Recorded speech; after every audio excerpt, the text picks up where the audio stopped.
In this chaotic world, this frustrating whirligig of terror and dread and uncertainty, there are so few truths that we can all agree upon. But when you find one, when you find that rare truth that is so universally acknowledged that no one could possibly have a problem with it, it is like a fresh spring to a parched desert wanderer, a single piece of driftwood to the drowned sailor, a crackle of a radio to a lost astronaut. And folks, by gum, I think I've found one. I am of the opinion, and I think you probably are too, that enough fantasy IPs have used solar eclipses in their climactic sequences.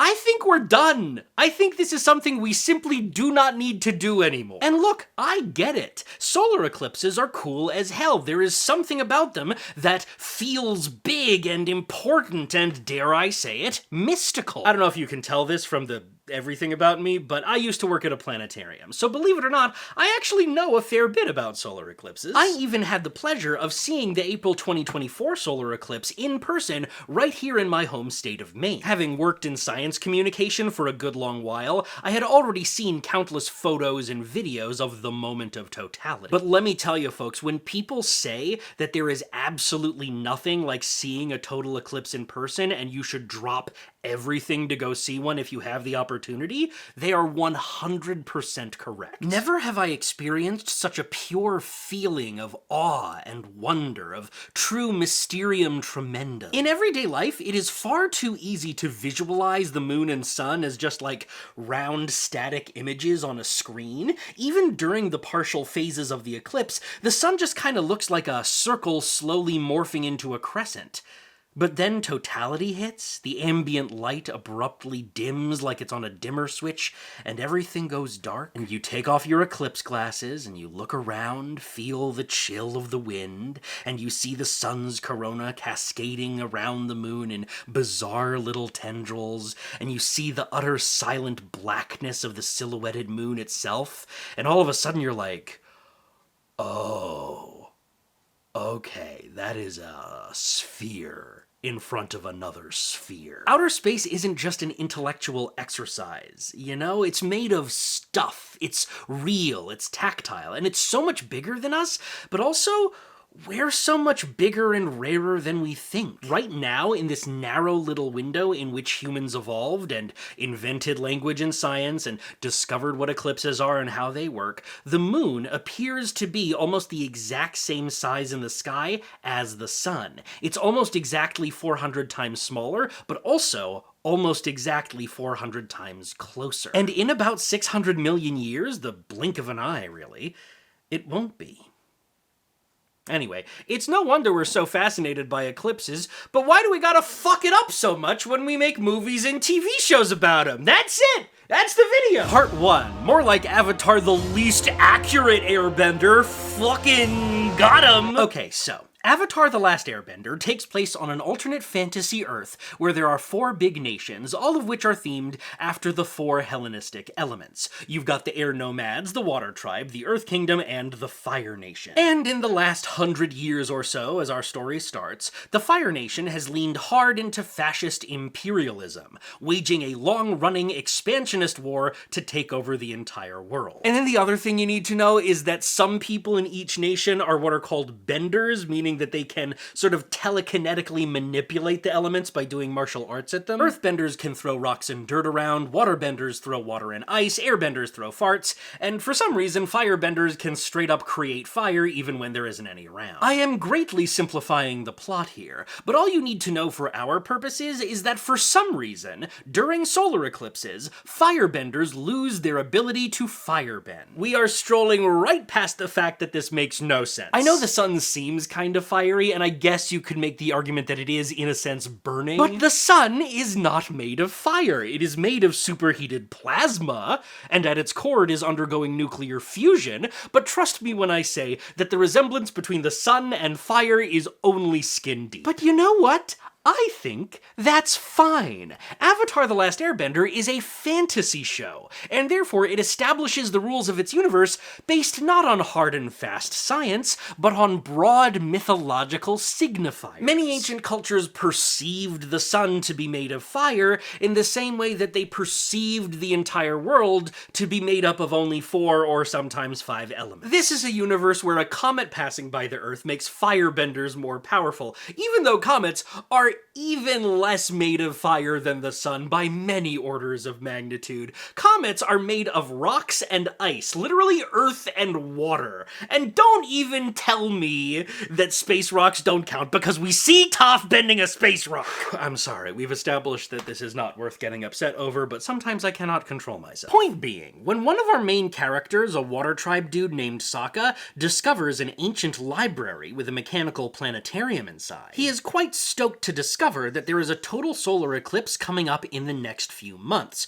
during which the firebenders in the Fire Nation's army will be rendered powerless. And crucially, this brief strategic advantage will happen several weeks before a comet is due to pass by, rendering the firebenders exponentially more powerful. So if they want to deal a crucial blow to the Fire Nation, the time to do it is right now. And honestly, I absolutely love this entire sequence. The setting of the ancient spirit library buried in the middle of the desert is already so cool. And the show is correct to observe that people all across history who studied the stars extensively often built impressive mechanical contraptions to track the progression of celestial objects, even if planetariums like these tend to be a more recent invention. But also, the show makes clear that this method of tracking the sky was lost to time, and that Sokka won't be able to recreate this calculation if he doesn't use the planetarium right now. Which, from a scientific perspective, is kinda tragic. It is a sad reality that advancements like this can be lost to time if we don't go out of our way to preserve them. Anyway, cut to a season later, our heroes have teamed up with all their friends to invade the Fire Nation during this crucial moment of celestial syzygy, and we get a few more details about this solar eclipse. But here's where shit starts to get a little weird. The eclipse only lasts 8 minutes. Not enough time for the whole invasion. Okay, so I assume he means that totality only lasts 8 minutes? Technically, the eclipse starts as soon as the partial phases begin, right when the outermost part of the moon starts to cover the sun, and that takes at least a few hours. And this is backed up by what we see later in the episode. The invasion progresses, the camera cuts back to the partial phases of the eclipse to show us that totality is getting closer, totality happens, the firebenders lose their bending. But even seeding all of that, 8 minutes? Really? Most totalities last between 2 and 5 minutes. Ones that exceed 7 minutes are incredibly rare, and at this point in astronomical history, it's literally impossible for totality to last for longer than 7 minutes and 32 seconds. So,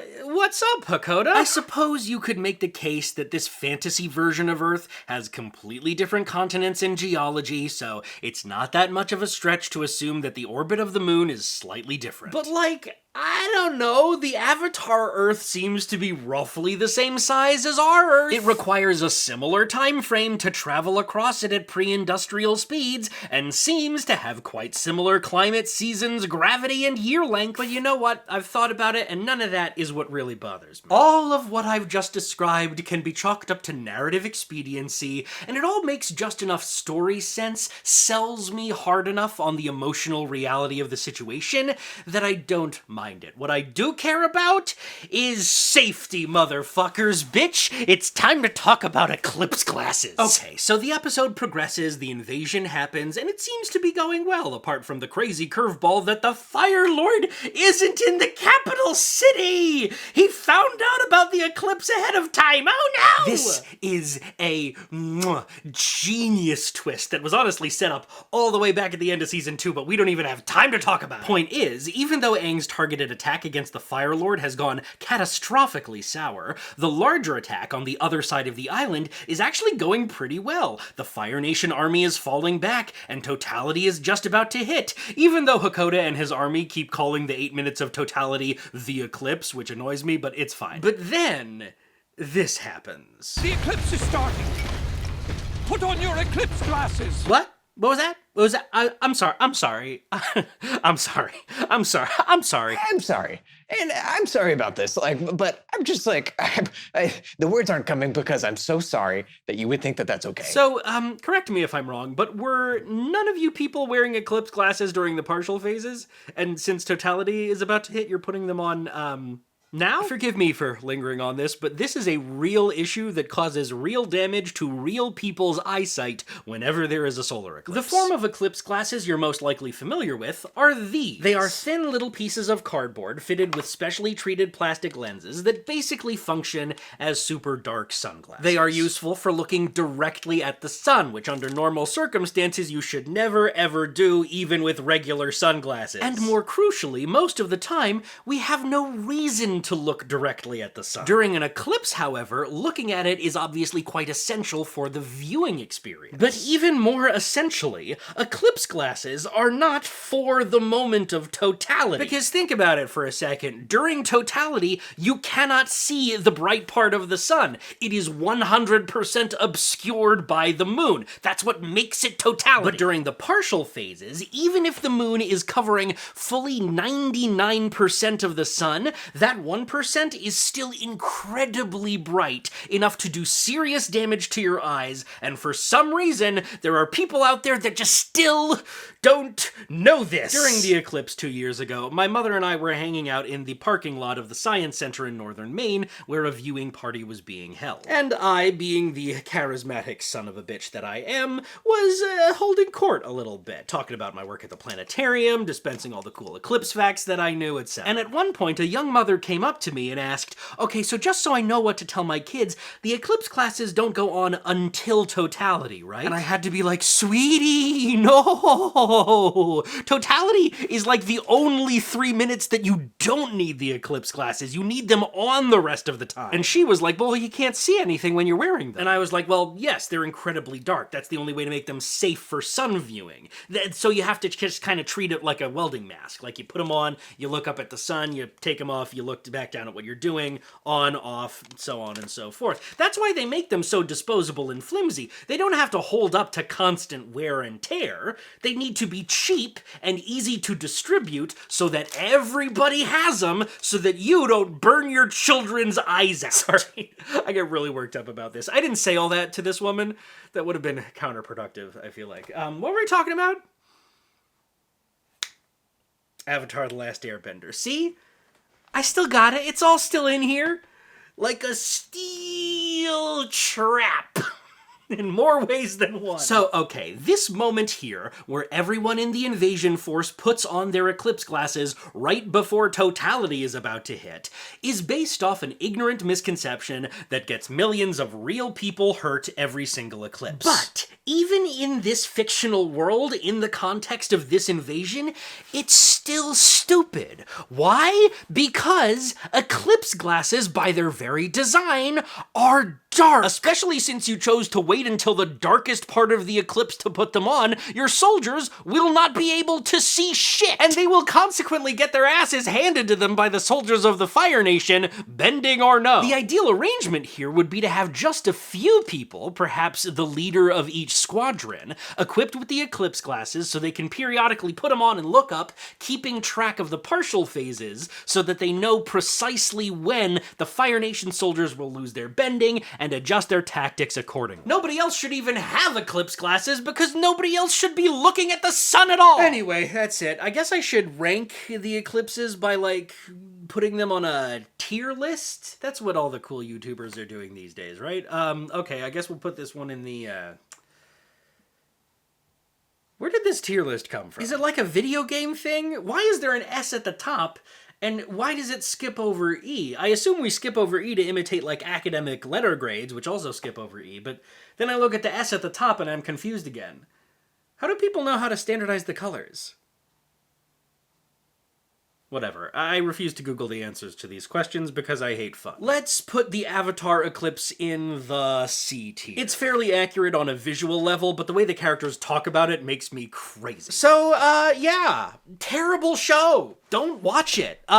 Just watch the live-action version. Versions! Both of them. They're better? Part 2. More like fullmetal inaccurate-est brotherhood. Or, wait, no. More like, fullmetal bad Eclipse brotherhood. Full Metal Alchemist Brotherhood is the story of two young brothers named Edward and Alphonse, who lost both of their parents at a young age, and then Edward lost two of his limbs, and Alphonse lost his entire body, but it's fine because his ghost inhabits a suit of armor. It's all very complicated. Point is, these guys lose things a lot. They're losers. As the series starts, Ed and Al, despite both being teenagers, have somehow conned their way into being magical cops called alchemists. And they both work for the fascist government of the fictional country of Amestris, which is obviously not cool of them, but it's fine. We're supposed to have complicated feelings about that. Okay, so in this universe, alchemists can do magic, mostly by drawing these pentagram-esque things on the ground called transmutation circles, and putting things in the middle in order to transform them. One of the coolest things about the world building here is that alchemy is always supposed to cost something. There's this whole idea that gets reiterated a lot called the law of equivalent exchange, a sort of fantastical extrapolation of the real scientific concept of the conservation of mass. It is impossible to create something out of nothing. If one wishes to obtain something, something of equal value must be given. The cool thing about this concept is that it goes a long way towards making the magic system in this universe feel grounded and realistic. By using terminology that is at least adjacent to actual science, and then establishing strict rules about how exactly the magic can be used, and then slowly bending those rules in increasingly fucked up ways as the show progresses, it creates this wonderful sense that the world is tactile and real, but also terrifying and unpredictable. Anyway, this is the part where I admit to you that I don't actually remember a lot about Full Metal Alchemist Brotherhood. I watched it for the first time in quarantine, for one thing, so, you know, trauma make smart boy brain go bye-bye. I remember that it's really, really good, and that the plot is incredibly dense and intricate and lovely, meaning that the emotional impact of it stays with me a lot more than the logistical plot stuff. If I do have a critique of Full Metal Alchemist Brotherhood, it's that the last 20 episodes or so get extremely fucking granular, much to the show's detriment. You remember how the writers of Avatar: The Last Airbender realized that their finale was going to be so epic and sprawling that they needed to stretch it out to 4 episodes instead of the standard 2? And that turned out fantastic, right? Well, it feels like the FAB writers saw that and went, They laugh when he jumps 20 feet. They'll laugh twice as hard if he jumps 40 feet. if they like the finale that takes place across a single day but is 4 episodes long, they'll fucking love the finale that takes place across a single day but is 20 fucking episodes long. I think this unyieldingly lengthy climax is supposed to be exciting, as if we're taking our time to deliberately give each of our cast of thousands a moment to shine. But in practice, it just kind of fucks with the pacing, which is both disappointing and odd, because for most of the series up to this point, pacing is something that Full Metal Alchemist Brotherhood really excels at. One might even make the case that pacing is the only reason this show exists. Anyway, over the course of this one day at the end of the series, truly so much shit happens that we are forced to witness every single excruciating minute of. And somewhere in there, there's just a solar eclipse, you know, just sort of tossed in amongst all the other shit. So let's talk about it. Okay, so the main villain of Full Metal Alchemist Brotherhood is named Father. And through a whole bunch of scheming and planning and political maneuvering, he has spent the last 400 years transforming the entire country of Amestris into one huge transmutation circle. And when this happens, every person in the entire country will have their soul drained from their body and turned into a philosopher's stone. Not that one. Don't worry. I shouldn't have said that.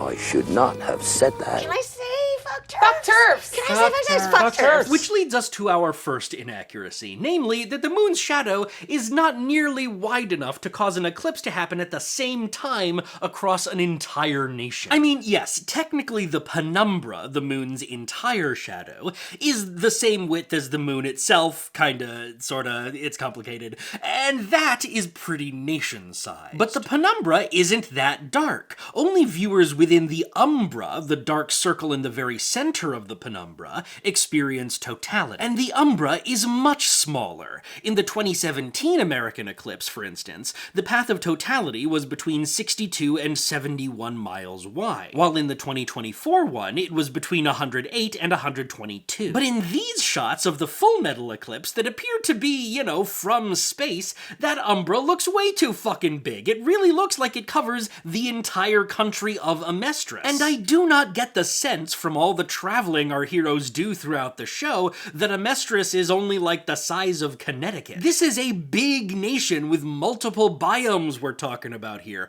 Colonel Mustang quotes the population at around 50 million. It's gotta be at least like Germany size. Now, the reason that a solar eclipse will allow Father to drain everyone's souls is apparently that the sun is male and the moon is female? The sun is male, representing masculinity. The moon is female, representing femininity. When the sun and the moon overlap, then the two genders become one. In other words, the union represents a perfect being. Or maybe something even greater. But what could be greater than that? I don't know. Maybe God or something. You heard it here first, folks. Non-binary people are literally gods, and solar eclipses are when we are at our most powerful. Yeah, so I guess when the eclipse happens, that will create a massive amount of flowing, genderless energy, and that is what will permit Father to use the dead souls of everyone in Amestris to absorb the power of God and, I guess, become God? I swear that when you actually watch the show, this plan actually gloms together and makes sense. It's just that when you try to explain it devoid of context, you sound crazy. But anyway, one common thread we're seeing so far is that eclipses are great for creating a ticking clock. You can't affect when they will happen or how long they'll last, but you can predict when they'll happen using math. They are a potent combination of inevitable yet predictable celestial indifference made knowable by human ingenuity that is perfectly suited to creating a sense of tension. So how else does this one hold up science-wise? Well, first off, I really like the dimming effect that happens during totality. The ambient light slowly getting darker and more bluish over the course of episode 60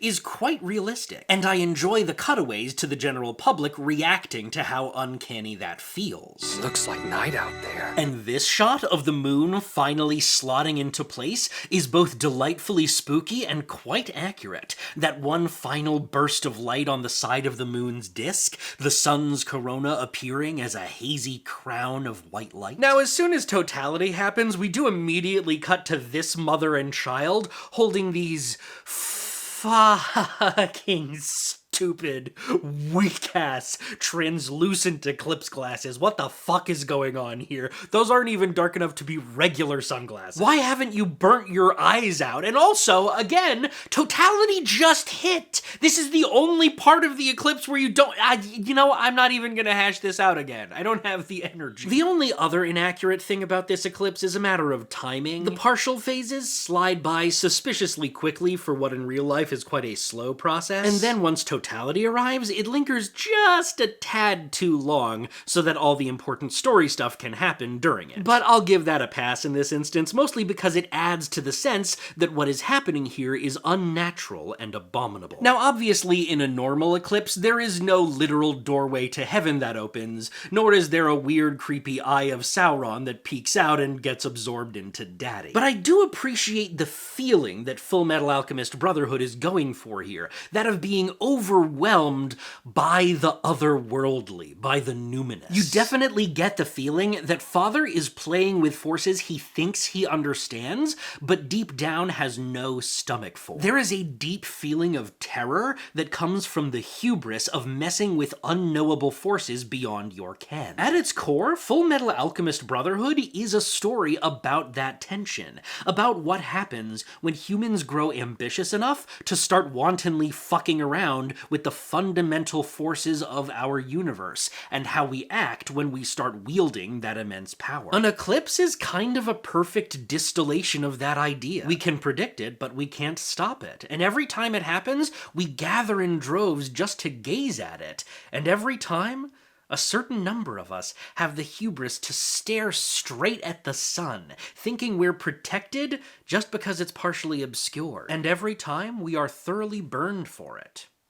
Which is why the real villains of this show are this goddamn mother and child. How dare you disrespect the natural order in this way? The sheer motherfucking father-fucking hubris. You two deserve to get your souls sucked out. I hope they stay sucked. I don't give a shit. B tier. Part 3, more like Buffy the Bad Science Slayer? Buffy the Vampire Eclipse is bad. It's not good. It's inaccurate. Look, Buffy the Vampire Slayer is unfortunately a really, really good show. I don't like that it's a good show. I wish it were bad, but it's not. It's really fucking good, and I know that sucks, but it's fine. Just hold my hand, and we'll get through this together. So yes, Buffy's a good show, and Season 3 is one of its best. I think that YouTuber Passion of the Nerd was correct when he assessed that while it doesn't pack the emotional punch of something like Season 2 or Season 5, it is the most consistently good episode of Buffy. There are no clunkers. Every episode absolutely fucks. So what is Season 3 about, and how does a solar eclipse factor in? Well, frankly, I would forgive you if you forgot that there is an eclipse in the finale episode of Season 3 titled Graduation Day Part 2. It is presented as a very ancillary detail, which is part of my problem with it, but let's back up. So the big bad villain in Season 3 of Buffy is the Mayor. Technically, his name is Richard Wilkins, but everyone just calls him the Mayor, and what he wants more than anything is to enact a strange ritual called the Ascension. Now, for the longest time, our heroes have some difficulty tracking down any information on what exactly happens during an Ascension, but in Graduation Day Part 1, they finally get to talk to Anya about what exactly it involves. Anya is a former immortal demon who's been around for hundreds of years, which is why she's the only person who's ever been to an Ascension and survived it. It's a long story. Anyway, Anya explains that the Ascension is a ceremony where a human turns into a giant demon and then eats everyone in attendance. And needless to say, our heroes are like, nope, that would be bad. Let's stop that from happening. However, right after that, an evil slayer named Faith tries to distract Buffy from the Ascension by poisoning her vampire boyfriend Angel. And there's this whole detour where they have to cure him that is no joke, some of the best television I have ever seen. Once they cure him, Buffy's confrontation with Faith gives Buffy an idea about how to defeat the Mayor and stop the Ascension. Buffy has a great scene with the whole gang where she explains the plan to them and gets them on board, launching us into a really fun preparation montage. The episode cuts back and forth between the Mayor explaining the evil plan to his vampire minions, and Buffy and the rest of the good guys fine-tuning their good guy plan. And you know what? I'm just gonna play you the section where the eclipse is introduced. Transformation should begin at exactly 3:28. I'll just be finishing my speech. They'll try to run, of course, and that's when I need you boys in flanking position. But sir, the sun. Not a problem. Darkness will follow. The day becomes night. An eclipse. Standard procedure for an Ascension. That puts me back in the game. Okay. Couple things. Number one, what the fuck is Wesley talking about? I thought you never got your hands on the books of Ascension, so the only account you have was Anya's first-hand one that she relayed to you verbally. What are you reading off of, and why are you calling it standard procedure? But number two, and perhaps most importantly, Mr. Mayor, not a problem? Yes, a problem! You know enough about this eclipse that you know the exact minute totality will hit, but you are seemingly blissfully unaware that totality only lasts for like 3 minutes. You have a commercial break's length of time before your entire vampire army is reduced to charcoal, good sir. And Angel?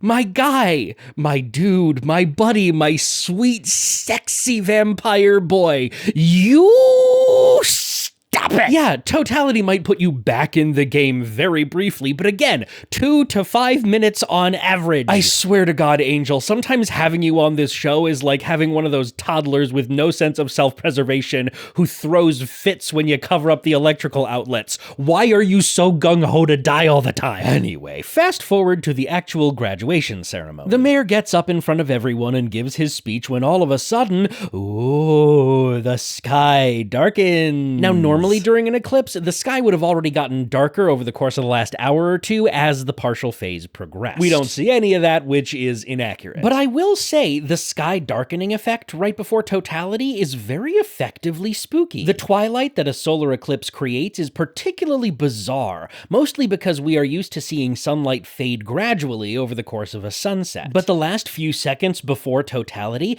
it really does seem like the sun is on a dimmer switch. It's really cool, and this moment in the episode recreates the feeling of it quite well. Now, the next thing I'll say is that the sky wouldn't actually get this dark. Wesley's proclamation that day becomes night is in reality a bit of a stretch. Like I said, it's more of a twilight, with the added caveat that it is uncannily dissimilar to actual twilight. When I saw the eclipse in 2024, we were right next to a big field in rural northern Maine, so there were relatively few buildings or obstructions, and you could literally see a 360-degree sunset. When you looked at the horizon, there was a hazy yellow ring in every direction, a detail which Fullmetal Alchemist Brotherhood absolutely nails, by the way. And also, as a side note, another cool thing is that during totality, you can see some of the very brightest stars, but because it's still technically daytime, you will see the off-season stars. So for instance, if it's summer, you will see the winter constellations, which kind of just blows my mind a little bit. Anyway, moving forward, the mayor transforms into a giant green CGI phallus with teeth,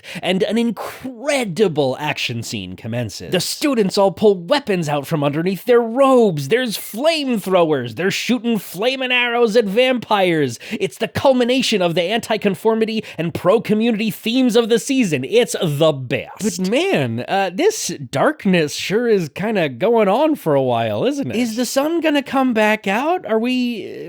what's up? No, the incredible climactic sequence is over. The school has exploded. The mayor is snake meat, and it's still just dark outside? Look, solar eclipses can happen at literally any time of day. But the mayor explicitly said that his speech started at 3:28 in the afternoon. And the ambient light in the scene before the eclipse would seem to back that up. Look at it. It's afternoony as fuck. And it's a high school graduation ceremony, so this is for sure in like May or June in Southern California. I refuse to believe that the sun has set immediately after the eclipse, especially judging from these shots where the students and the mayor are all looking up to see totality hit, implying that the sun is nowhere near the horizon. Joss, what are you doing? This is unacceptable. This is unforgivable. This is the worst thing you've ever done to anybody. Anyway, that's mostly it, really. This eclipse is extremely bad, but it's not the worst I've ever seen, and its inclusion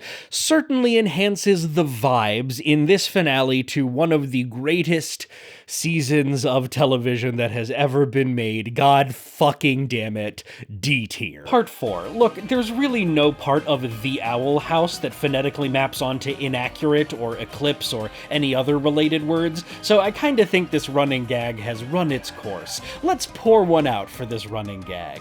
Press F to pay respect. The Owl House is a show that I always remember as being a little bit better than it actually is. I really, really want to love The Owl House. It is an eminently likable show. It's got a diverse cast. It's got queer representation. It's created by Dana Terrace, the #1 best storyboard artist on Gravity Falls. The main character, Luce, is adorable and quirky in a very relatable way, but also has genuine flaws that cause harm to the people around her, such that she comes across as well-rounded and real. The fantastical setting of the Boiling Isles is intriguing as hell, an entire continent growing out of the skeletal remains of a gargantuan humanoid creature. It's an arresting image that immediately hints at some really cool themes. The bizarre creatures and wondrous magic of this isle literally arose from death and decay, from the disgusting process of decomposition, from the old succumbing to entropy so as to make way for the new. However, whenever I sit down to actually watch season 1 of The Owl House, I can't help but find myself distinctly underwhelmed. The first episode is mostly fine. It does a passable job of introducing us to the world and making us fall in love with the characters. Basically, our protagonist, Luce Noceta, is a 14-year-old girl who is having some trouble fitting in at school due to her oddball tastes and over-the-top personality. Her mom, Camila, essentially forces her to go to something called Reality Check Camp, one of those fictional summer camps designed to eliminate imagination and quirkiness that are entirely an invention of children's television, but are nonetheless just a tad pray the gay away coded. But on the way to camp, one of Luce's books gets stolen by, you guessed it, an owl. Luce chases the owl into an old abandoned, you guessed it, house, and what do you know, she immediately gets Narnia'd into the boiling aisles. Luce promptly meets Ida the Owl Lady, a kooky old lady who makes her living selling junk from the human realm. And right away, Luce clearly kind of imprints on Ida. See, Luce is obsessed with a series of fantasy books called Thinly Veiled Harry Potter Parody, and her worldview has been so thoroughly shaped by fantasy tropes that said tropes have shaped her views on what her life should look like. When Luce stumbles into the boiling aisles by accident and happens to bump into an older magical woman with zero immediate interest in mentoring a random human girl she just met, Luce interprets this happenstance as her personal call to adventure moment, her inciting incident, her letter from Hogwarts. And what I really like about the Owl House is that the boiling aisles as a setting are quite keen to dissuade Luce from this line of thinking. Once we get the necessary table setting out of the way, I find the rest of the pilot episode mostly uninteresting. But in episode 2, we get a scathing anti-capitalist critique about how corporations co-opt the feelings of escapism that fantasy provides and use them to not only squeeze cash out of you, but also keep you compliant and complacent. Luce basically falls for a scam where a wise old wizard tells her that she's the chosen one, and she has to go on a magic quest to save the realm from evil. But all the while, the wizard is just a money-grubbing puppet master who is making her see delusions and slowly eating her soul. It's a really good episode, and I love the absolute shit out of this final scene between Luce and Ida. After rescuing her from the scam artist, Ida essentially has to deliver Luce the hard truth that, like, yeah, you're not special. Your arrival here was not foretold. There is no prophecy proclaiming that you will someday defeat the Dark Lord, or that a daughter of Eve is destined to sit on the throne. But like, that doesn't mean your life is meaningless, it just means that no one gets to tell you that meaning. You gotta find it for yourself. And like, hell yeah, but also, central dilemma kinda solved, right? These two episodes represent a complete and perfect thought. But because this is a TV show, we kind of just have to keep going. And for the rest of season 1, there's just not a lot here. Luce enrolls at a school for witchcraft and meets some new characters, but I never quite understand what their deals are. Gus's whole thing is that he's obsessed with artifacts from the human realm and is comedically incorrect about every single one of them, plus he's insecure, I guess. Willow is basically Willow from Buffy with poison ivy powers, and she's also insecure. I'm beginning to sense a pattern here. And then Amity is kind of supposed to be the Cordelia Chase or Regina George of the magic school, the high-status, wealthy mean girl who suffers a fall from grace, followed by a slow enemies to friends to lovers arc. But my problem with Amity is that the enemies to friends part of that arc, the one depicted in season 1, is achieved far too easily and gracefully on her part. I never get a sense that she enjoys her old life or is all that afraid to lose it. And yeah, Amity's crush on Luce makes for compelling stuff, mostly because crushes are, frankly, an easy way to create drama and tension. But like, I'm sorry, I hate that I'm gonna say this, but I'm just gonna power through. I don't like the Grom episode. I know, it's the confirmed gay one. It was a huge cultural moment. But the twist is so clumsily telegraphed, the dialogue is so clunky, King's subplot about public speaking is so dumb and distracting. It all feels haphazard, awkward, like there were too many fingers in too many different pies throughout the whole process. In fact, a lot of season 1, particularly the 2-part finale, feels like this. Like there are good ideas percolating here, but they are accompanied by an unmanageable number of conflicting artistic intentions, all bumping up against each other. But then, what do you know? Season 2 rolls up with such bold confidence, such clear and precise and specific energy, that all of a sudden I'm right back in it. Most importantly, season 2 introduces us to Hunter, a young teenage boy who is the right-hand man to Emperor Bellos. Oh yeah, by the way, the Boiling Isles are governed by an evil, evil dude named Emperor Belos. But part of my problem with Season 1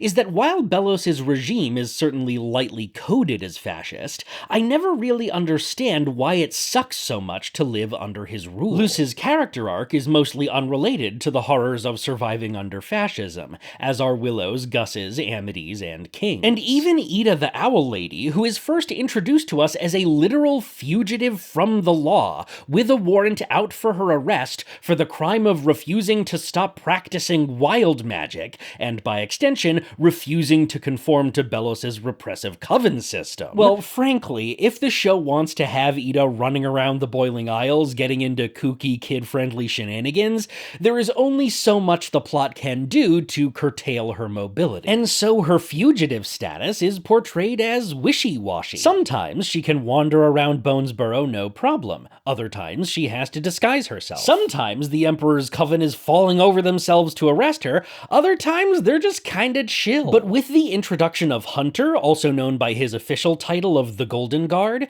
we finally get a glimpse into the mind of someone who not only buys into Emperor Belos' propaganda, but also sees him as an ersatz father figure to whom he owes all his successes. Which means that by extension, we get to know Belos less as a dictator and more as an abuser, which makes for more intimate and compelling drama. In addition, once Season 2 starts, Amity's arc about having a crush on Luce is folded into her new, more interesting arc about her struggles against her wealthy and powerful mother. Odalia is an industrialist who manufactures magical weapons, meaning that the profitability of her company, and thus the financial stability of her family, is directly tied to Emperor Belos' efforts to subdue the general populace. This subplot proves to be a significant narrative through line that is essential to the larger plot of the season, not to mention a potent satire of how parental abuse is often deeply intertwined with the interests of capital. And glory be, all of Season 2 is like this. While I still can't quite get a bead on Willow or Gus, Season 2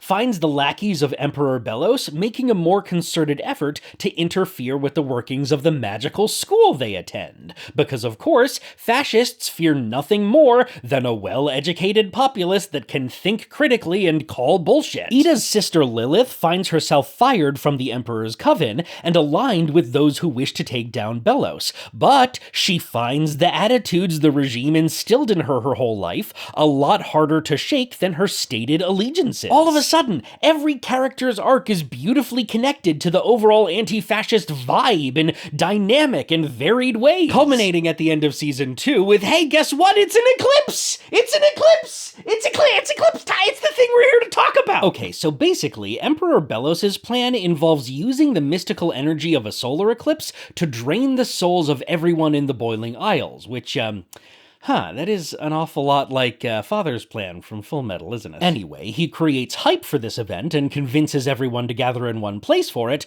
by marketing Eclipse Day as the moment he will eliminate wild magic once and for all. He calls it the Day of Unity, a title very similar to both the Promised Day and the Day of Ascension, come to think of it. However, instead of transforming himself into a god or a giant snake, Emperor Belos' plan is simply to create a portal back to the human realm because he just wants to go home, you guys! He's been stuck in the Boiling Isles for 400 years! He just wants to go home! Oh yeah, turns out that he was actually a human this whole time, extending his life using fucked up dark magic to the point that there's barely any human left in him, in a vein similar to, again, Father from Fullmetal and also Voldemort from Harry Potter, and honestly, I'm starting to think that this isn't the most original villain I've ever stumbled across. But to me, the number one funniest thing about Belos' evil plan to kill everyone in order to charge up a magic portal so he can fuck off is that it is completely, utterly unnecessary. You want to know how I know this? Because Ida the Owl Lady has a door to the human realm. A perfectly functional door that you can use without killing anyone. She has this door throughout the entirety of Season 1, and we learn in Season 2 for many, many years before Season 1. And yes, this door is destroyed in the Season 1 finale, but like, How did Bellows not know about this before that? It's not like Ida was subtle about it. She leaves it unattended all the goddamn time, as evidenced by Luce stumbling through it by accident. Ida openly sells human trash in the middle of the marketplace. Where did you think she was getting that shit? Philip! Sir, you have an entire coven of trained magical soldiers at your disposal. You are in possession of all the levers of power, the machine functions of an entire nation at your fingertips, and you can't manage to confiscate a single magical door that is so portable and so intuitive to use that it comes with a remote control fob key and also turns into a suitcase. This door should be the most sought after magical item in the Boiling Isles. Every witch worth their salt should be searching for it. Bellows should be promising untold riches to the first warrior brave enough to bring it to him, but instead, Ida is using it to enable her small-town criminal ambitions, and no one seems to give a shit. This is like if Smeagol found the One Ring in a stream, and instead of retreating from society and turning into a gross frogman, he used its powers of invisibility to shoplift seasoning packets from the Shire Taco Bell. They'll give them to you for free, man. Dream bigger. We literally never find out who made this door or where it came from. And yeah, I'm willing to bet we would have found out eventually if the show hadn't been canceled, but like, my frustration comes more from the fact that no one even seems curious about it. I don't get the sense that it stems from incuriosity on the part of the showrunners. It's just that the Owl House as a show is a tad overcrowded. There are too many intriguing world-building elements vying for our attention, with the result that some of the most compelling bits fall by the wayside. I'm sorry, we were supposed to be talking about Eclipses. I got sidetracked.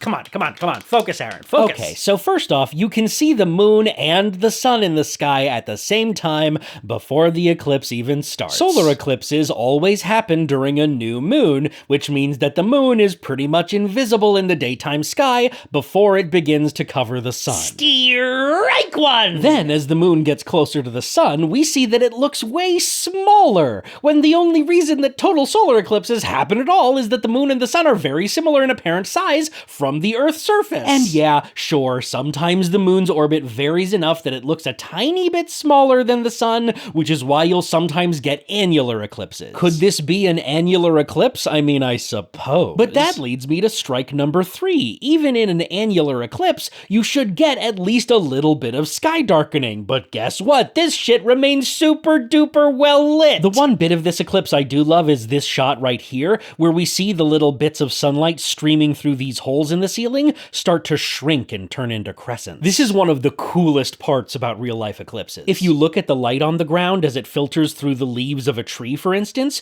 you will notice all the little bits of sunlight literally start to change shape, since the literal shape of the source of light in the sky is changing, the same principle as a shadow puppet. That shit is dope as hell, and here it is used to great effect to create a feeling of alien otherworldliness, of anticipation. In general, this season 2 finale, as well as the episodes leading up to it, do an excellent job of creating a sense of foreboding and dread, without becoming so sober as to torpedo all the jokes. So there you have it, folks. The Owl House eclipse is accurate in some ways and inaccurate in some other ways, which is the same as most of these, come to think of it. Maybe the accuracy of the solar eclipses isn't actually a good barometer for judging the quality of a piece of media. Oh, fuck.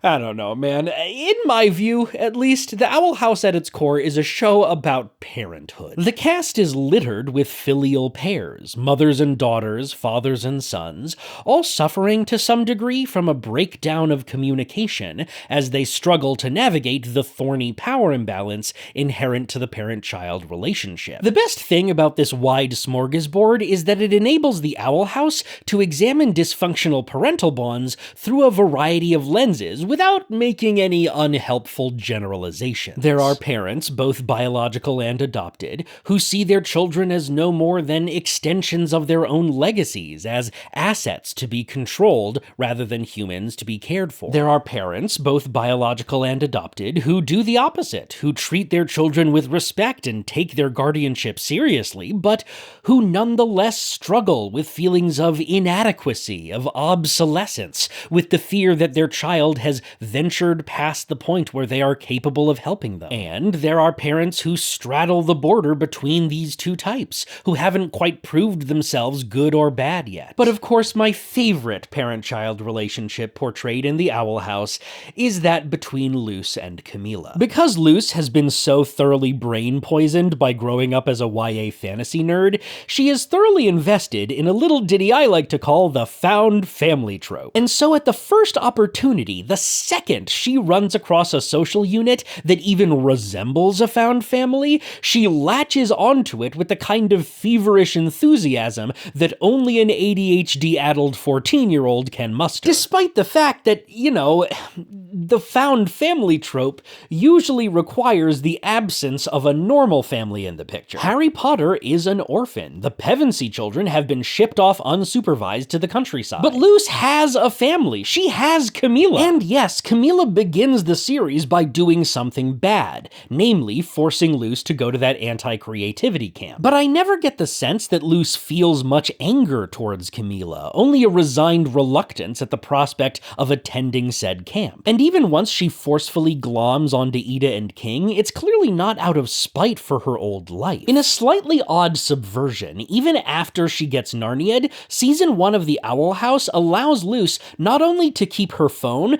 but also access to the distinctly human communications network. I see we're getting enough Wi-Fi through the portal for cat videos. Yet another choice that betrays the absurdity of using Ida's wildly powerful magical artifact for such trivialities as poaching the McDonald's Wi-Fi, but whatever. Point is, Luce spends the first season hedging her bets, one foot in each world. Her easy access to her mother via text message allows her to put off the decision of which realm she belongs in. And it allows her to actively lie to Camilla, which as a fantasy protagonist, whom we have no choice but to compare to other fantasy protagonists, makes her kind of unlikable. In a genre bursting with orphans who would give anything to see their parents again, Luce is stringing Camilla along because she wants to be more like those orphans. And the final thing I really like about The Owl House is that this tension in Luce's character is examined in the text. My favorite episode of Season 2, Yesterday's Lie,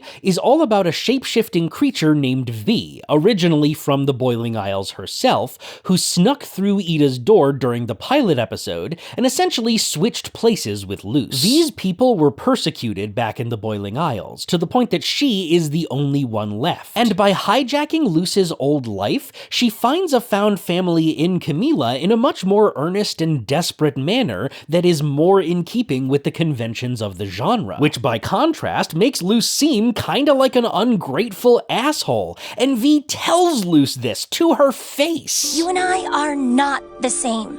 You had a mom that loved you, a home, a life. You had it good, and you still wanted to run away. I didn't have a choice. And Yesterday's Lie culminates with a scene where Camilla discovers the truth of what's happening, and in a very raw and visceral way that really doesn't happen a lot with parental figures in children's fantasy. We get to see how Luce running away digs into her insecurities as a mother. Did you hate living with me that much? But while this episode is an absolute masterwork, my biggest critique of The Owl House is that the delicious tension served up here is never quite resolved. Season 3 delves a lot more into Camilla's inner life. We get glimpses of what drives her, the reasons she did what she did, the external forces that affect her parenting more than she'd like. Her arc receives a great deal of attention and care from the writers in a way that, again, parental characters rarely get, and I find it wonderfully refreshing and powerfully affecting. But bizarrely,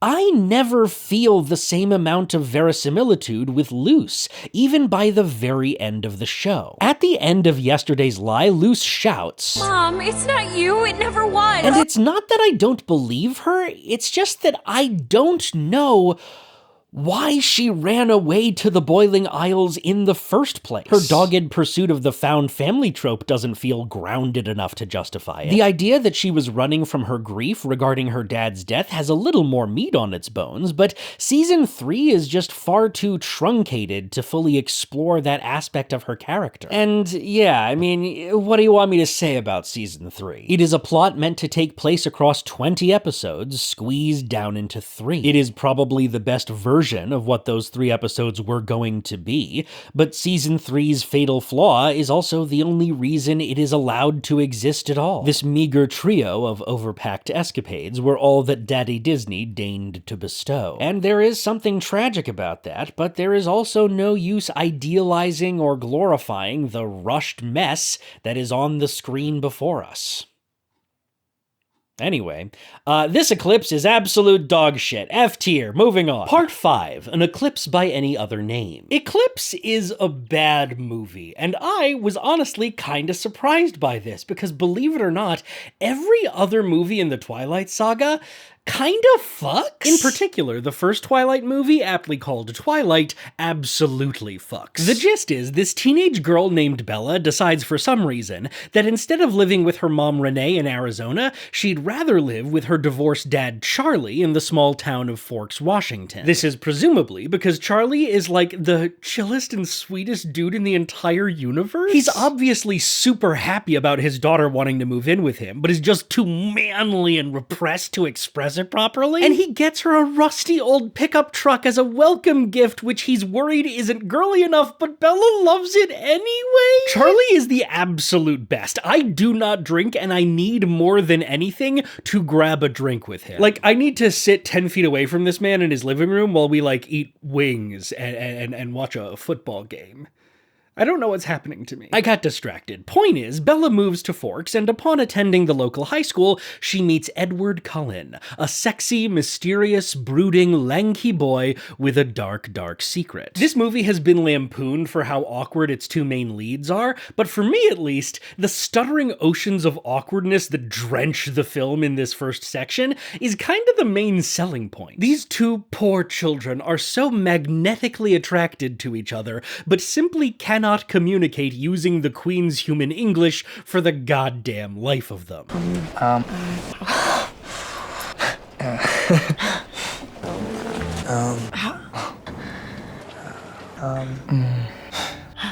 Maybe I'll blow off talking language. Okay. Blee, blee, blah, blah, blah, blee, blee, blah, blah. As these 2 chuckle fucks fumfer around the Pacific Northwest, half-heartedly blasting incoherent phonates at each other, the cinematography and music supplement their behavior in such a way that I feel a genuine sense of mystery at what Edward's whole deal is. Now, of course, I, Aaron Lockman, know out of universe that Edward is a vampire just through cultural osmosis. But the point is, I am emotionally sold on why Bella is compelled by him, why Edward is so intriguing and perplexing to her. This is in stark contrast to my experience reading this section of the book that Twilight is based on, conveniently also called Twilight. And yeah, this is the part where I admit to you that no, I didn't actually read the whole Twilight saga.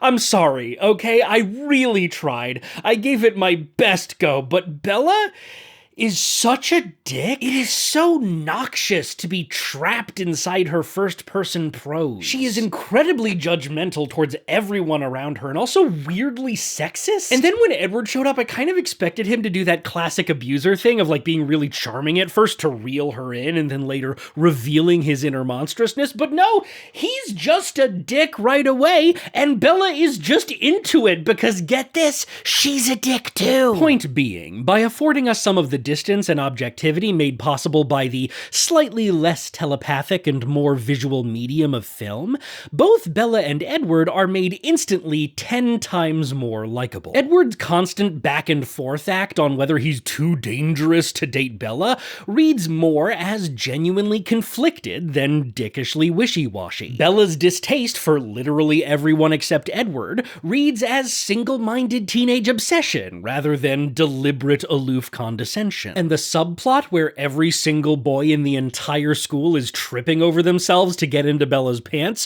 while still present and sexist and hackneyed, comes off as a lot funnier because it kind of reads like Bella doesn't even notice. Whereas in the book, she notices and has thoughts. Anyway, blah blah blah, Edward saves Bella from a car crash, so on, so forth. Bella goes over to the Quileute res and asks local sweetie pie Jacob Black about his people's legends regarding vampires, which means that yes indeed, we have now entered the racism portion of the evening. Roundabout and get some racism. Honestly, I don't have a lot to say about the racism portion, other than that it's racist and it sucks, and you should donate to Move to Higher Ground, link in the description. Suffice it to say that the narrative seed of Jacob as a character is planted for future movies. Bella figures out that Edward is a vampire, she confronts him about it, and there follows the funniest goddamn scene in the saga. Okay, let me try to describe what happens here. Bella and Edward go out into the woods, up this big old hill with a bunch of pine trees on it, and then they just kinda sexily exposit at each other for a few minutes. It's a lot of walking around and brooding and spouting dialogue that has taken a steep nosedive in quality.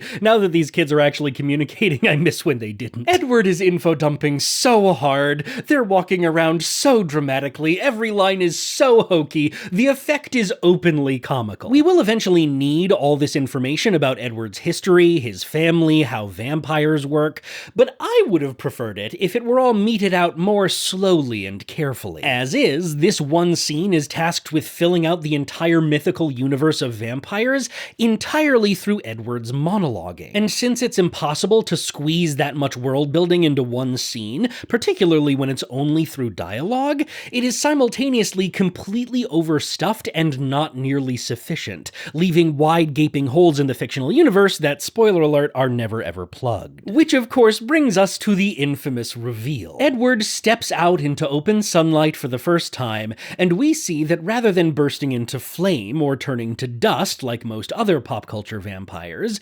vampires in this universe sparkle. And you know what? I don't even hate this. This is an utterly camp and ridiculous subversion, and if the story had treated it as such, I might think it an incredible addition to the vampire mythos. But unfortunately, both the characters and the narrative play this twist dead fucking straight, and thus it falls completely flat. I get that Edward is supposed to be all Byronic and angsty and ashamed, but this response to a compliment about his pretty glittery skin, "This is the skin of a killer, Bill," became a meme for a reason. If anything, the most compelling thing to do here would be to make his reaction openly embarrassed? Vampire's skin glittering like diamonds in the sunlight is ridiculous and over the top. That's how we feel about it. Wouldn't it be more interesting if he felt that way too? Like, there are all these terrible consequences to being a vampire, right? So many aspects that are dark and cursed and existentially horrifying.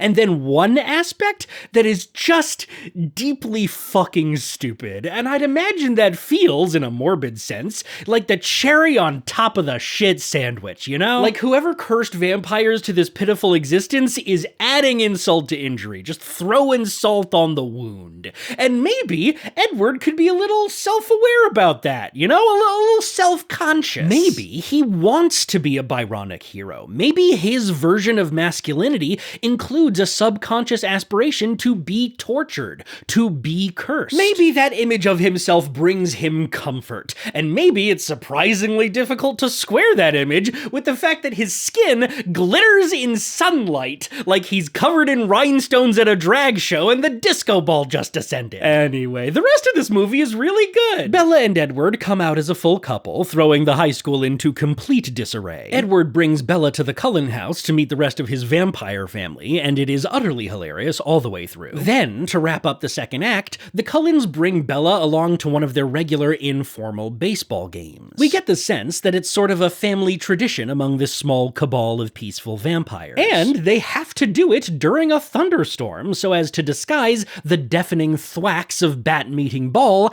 as they play using the full might of their vampiric super strength. It's a clever idea, and the cinematography that accentuates the bizarre experience of playing baseball with the Cullens is both dynamic and inspired. And then, in a thrilling turn, 3 new characters show up, and we are immediately given to understand that these new guys are scary and dangerous. This is Bella's first time meeting vampires who aren't in Carlisle Cullen's peaceful little vegetarian cult who have sworn off killing humans. Edward thus far has given us a lot of talk about how risky it is to date him, but here we are swiftly given direct evidence of how true that actually is. The Cullens attempt to keep Bella's humanness a secret while subtly getting her the fuck out of there, all without tipping off their new guests. But it's not enough. This guy, James, detects her human scent and immediately marks her as his prey. Which leads us into an electrifying third act consisting almost entirely of an escape and pursuit across the entire country. And while it's incredibly effective for the most part, it is undercut by one or two tiny yet pernicious details. The first one is this shot as Edward and Bella are driving through town making their escape, and Bella glances over at a diner where she sees that her friends from the high school are hanging out and having a good time. Combined with the wistful look on Bella's face, the visual language here is telling us that a normal, happy human life is one of the things that this dangerous situation is costing her, and therefore one of the things that being with Edward will cost her. However, this is undermined by the fact that we are shown throughout the entire movie that Bella could not give less of a shit about her human friends. Every scene she is in with them, her behavior is utterly bored, aloof, indifferent, and on occasion even a little annoyed. Now again, this is less grating in the movie than in the book, but it is nonetheless completely fatal to the theme. It is supposed to drive up the stakes of this climax, but it does the opposite, and it is a microcosm for the larger problem with the movie, which is Charlie. At the risk of a mild spoiler, I'll tell you right at the top that every single movie in the Twilight Saga seems to understand on some level that Bella's relationship with her father Charlie should be one of the emotional pillars of this entire story. And in terms of pure runtime, it kinda is. Every movie has at least several scenes in which Charlie and Bella interact, and in which the visual language tells us that this relationship is important. However, none of these scenes ever seem to tie into the main plot very much, and even the ones that tie in tangentially aren't sewn together with enough thematic threads to even be considered a subplot. Mostly, Charlie's presence in the Twilight Saga seems to be for logistical purposes, an in-world acknowledgement that your average teenage girl would probably have some type of parental figure hanging around. Now, having Charlie be completely unimportant to the plot could have been very effective, and many high school set stories do that. But Twilight doesn't really have the balls to commit one way or the other, you know? The setup of the story is that Bella chooses to move across the country, away from her divorced mother, in order to live with her divorced dad. In an intriguing subversion, it is made clear that neither parent pressured her to do this. Both of them, in fact, seem a bit perplexed by it. This mystery regarding the psychology behind Bella's voluntary upending of her entire life leads me as a viewer to believe that this divorce's impact on our main character is gonna, like, become relevant at some point. But spoiler alert, it doesn't. Bella gets married and has a kid at 18, and at no point does she ever express worry about how her upbringing will affect any of that. But we're not there yet. For now, Bella is on the run from an evil, hungry vampire named James and needs to get the Dodge out of fuck. However, there is a logistical hurdle here. Bella is not an adult, and therefore cannot skip town without giving Charlie some sort of explanation of where she's going or why she has to leave so quickly. So she and Edward stop by her house and essentially stage a fake breakup, wherein Bella has to feign sufficient emotional distress to convince Charlie that she's running straight back to Renee in Arizona. And in response, Charlie is a total goddamn sweetheart about it. Still feel like going in the morning? I'll take you to the airport. I know I'm not that much fun to be around, but I can change that. We can do more stuff together. And in order to breeze past all that, Bella has to say something deliberately cruel. Like what? Like watch baseball on the flat screen? Eat at the diner every night? Steak and cobbler? Dad, that's you, that's not me. Yeah, and you know, if I don't get out now, and then I'm just gonna be stuck here like Mom. Which shocks Charlie enough that he lets her go. Now, this is a very effective moment in a vacuum. It's well acted, moodily lit, and mostly well shot, although in general, this entire climax overuses its Dutch angles something fierce. However, it is undercut by the fact that Bella's cruel jab has been shown throughout the movie to be completely false. In their smattering of scenes together, Bella has demonstrated that she mostly enjoys Charlie's company, both through dialogue and body language. They haven't had any unspoken tension that's suddenly bursting out in this moment. They're chill. I even get an instinctive sense why Bella prefers her dad's company to her mom's. In her one scene, Renee comes across as very, emotionally open and vulnerable, and that's not really Bella's vibe. Like Charlie, she is very stoic and uncommunicative, and she probably likes that Charlie doesn't ask her too many questions or pry into her business. And so right after, in the car with Edward, when Bella is expressing some guilt over what she just said, rather than pondering whether her fake jab came from a place of truth, she just says, I told him the same thing that my mom told him when she was leaving him. Which reads as cheap and a non sequitur. It's not about Bella and Charlie, it's about Renee and Charlie, and Renee is not a proper character in this movie. You could argue that this is about the divorce and its impact on Bella, but that falls apart once you watch the rest of the movie, and indeed the rest of the saga, and the divorce becomes relevant not once. Anyway, the rest of this third act slaps. Bella and the Cullens flee to Arizona, but James tracks them down anyway. There's an epic fight scene in this abandoned, warehouse, I guess? I'm not really sure what this location's deal is, but the lighting is crazy cool, and the action scene is dope. James is defeated, but in the process, Bella gets bitten, and Edward is faced with a choice of whether to try and suck the venom out, possibly killing her, or just throwing in the towel and letting her become a vampire. She's already been irreversibly introduced to the world of vampires and monsters, so we may as well induct her fully so she can protect herself, right? But no.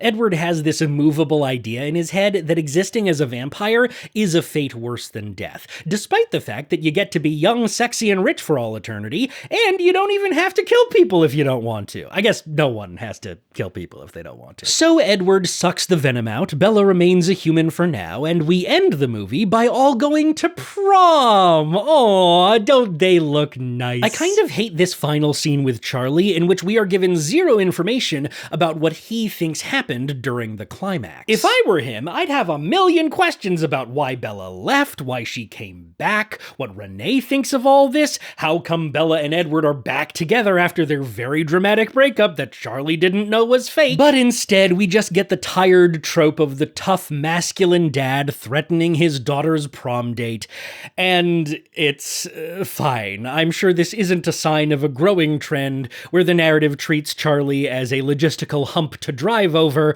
rather than a human being with feelings. Then, so as to set up the conflict between Bella and Edward for the rest of the saga, at the prom, Bella's all like, "Make me a vampire!" and Edward's like, "No, I'm cursed." And while I'm not too invested in this push and pull, I can see how it could set up some interesting questions moving forward. Are Edward's views about damnation and monsterdom signs of genuine angst, or just antiquated dogma that he has yet to shake? Does Bella really know what she's signing up for? Can vampires really grow and change over time, or will they always be stuck in the era in which they died, forever doomed to keep asking the same questions, never reaching clarity regarding their past mistakes? What kind of a person would volunteer for such an existence, and why? And where does true love fit into all this? Can there be a happy union between two people from such disparate worlds? Overall, Twilight is a really, really good movie with several gaping holes in its emotional foundation. It has enough panache and style, however, that I mostly don't mind. It's a good time.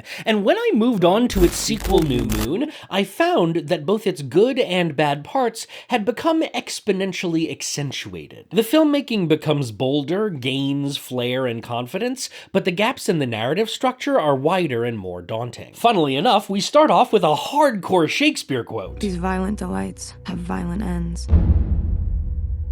and in their triumph die, like fire and powder, which as they kiss, consume. Ah, Romeo and Juliet, classic, truly one of the greats. You ever go see a production of Romeo and Juliet and go home and think, wow, teenagers should get married more often.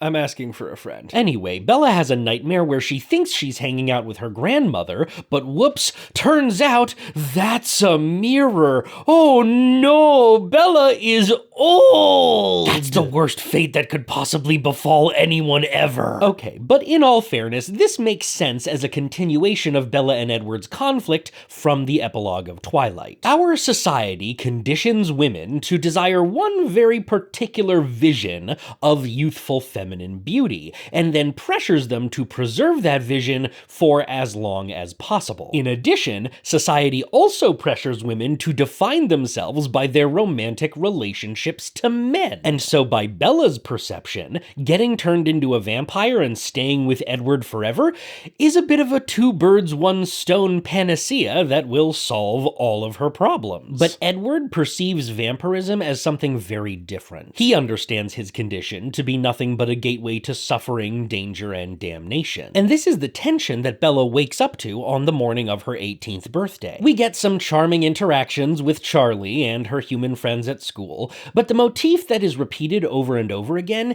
is Bella's consternation at this obvious marker of her own aging process. In class, as they are watching the 1968 Zeffirelli film of Romeo and Juliet, Edward expresses some jealousy towards the fictional character of Romeo in regards to how comparatively easy it is for humans to commit suicide, just to really drive home how, like, healthy and functional this whole thing is. This allows him to lay down some important exposition about a group of vampires called the Volturi, who apparently live in Italy and set the laws that all vampires must live by and are basically the vampire Illuminati. Is the Italy setting supposed to be yet another Romeo and Juliet connection? Honestly, all this R&J stuff this early in the movie feels offensively obvious and heavy-handed. And as I've implied, it is undermined by the out-of-universe knowledge of where this story is headed, and the fact that Stephenie Meyer clearly didn't, like, learn anything from Romeo and Juliet. But here and now, in this movie, it's presented inoffensively enough that I don't entirely mind it. And it does make what happens next hit a bit harder. The Cullens insist on throwing Bella a birthday party that evening, and upon opening one of her presents, she gets a paper cut. Most of the assembled vampires are fine, but Jasper, one of the younger ones, who has yet to completely master his bloodlust, goes just a tad apeshit. I love the cinematography in this scene. The close-ups and sound effects do a great deal to place you inside Jasper's experience of losing control. Hot Daddy Carlisle, in contrast to Jasper, is so in control of his bloodlust that he has no problem diffusing the situation, getting Bella out of there, and patching her up. But on the car ride home, you can clearly see how aware both Bella and Edward are of how bad things could have gotten, how much worse it can still get. And their dialogue shows how the incident has only served to strengthen each of their perspectives. Bella is like, this wouldn't have happened if you just made me a vampire. And Edward's like, this also wouldn't have happened if you weren't dating me at all. And because Edward seemingly has a great deal of executive power within his family, he ends up winning the argument. The next day, he informs Bella not only that he's breaking up with her, but that he and the Cullens are leaving town entirely. And you know what? This scene is really well done. I didn't read the entire New Moon book for this video, but I did at least skim it for reference, and you'll never believe this,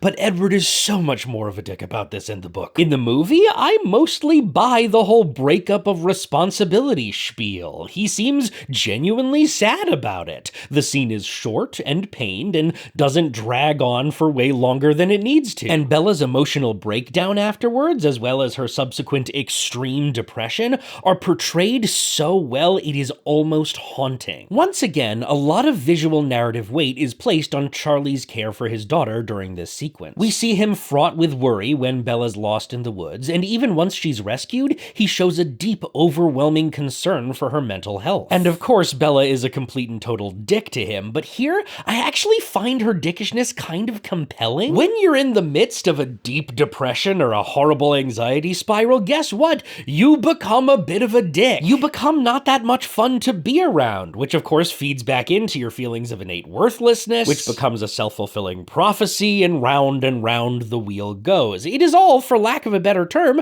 quite relatable. And this is what sells the following development. Out of concern, Charlie all but forces Bella to go on a fun shopping trip with one of her human friends she doesn't give a shit about. Bella gets harassed by a random guy on the street, and as a consequence of the resultant spike in adrenaline, Bella sees a hallucination of Edward. So immediately, she makes the worst, most batshit choice. She walks up to the creepy dude and agrees to a ride on his motorcycle, resulting in another Edward apparition and another rush of excitement, a return to feeling anything at all. And then the next day, she immediately heads over to the res and enlists Jacob, remember Jacob, to help her fix two dilapidated old motorcycles. Jacob is apparently a bit of a motorcycle fixer, a mechanical guy, a bike boy. And here, of course, begins the triangle to end all triangles. As the second act kicks into gear, Bella and Jacob become closer and closer as they hang out near constantly to work on the bikes. And in a verisimilitudinous twist, getting herself a project to work on, as well as a new buddy to bond with, kinda snaps Bella out of her depression, which is heartwarming to see, but which also contrasts darkly with the less wholesome reasons why Bella is doing this. When the motorcycles are finally ready to be ridden, Bella does not undergo the healthy realization that, hey, maybe she doesn't need to be an adrenaline junkie. Maybe the true adrenaline hit is the friends we made along the way. No, instead, she once again sees the hallucination of Edward, and her resolve to keep endangering herself only deepens. Which of course clashes nicely with the other aspect of this stretch, namely that Jacob is clearly developing some feelings toward Bella of the romantical variety. And she seems to maybe like him in return, but is also in such poor mental health that she can scarcely even consider the possibility. This is enhanced by the fact that, unlike in the book, movie Jacob and Bella have something that we film critics like to call banter. I'm older than you, so that makes me the influencer, and you the influencee. No.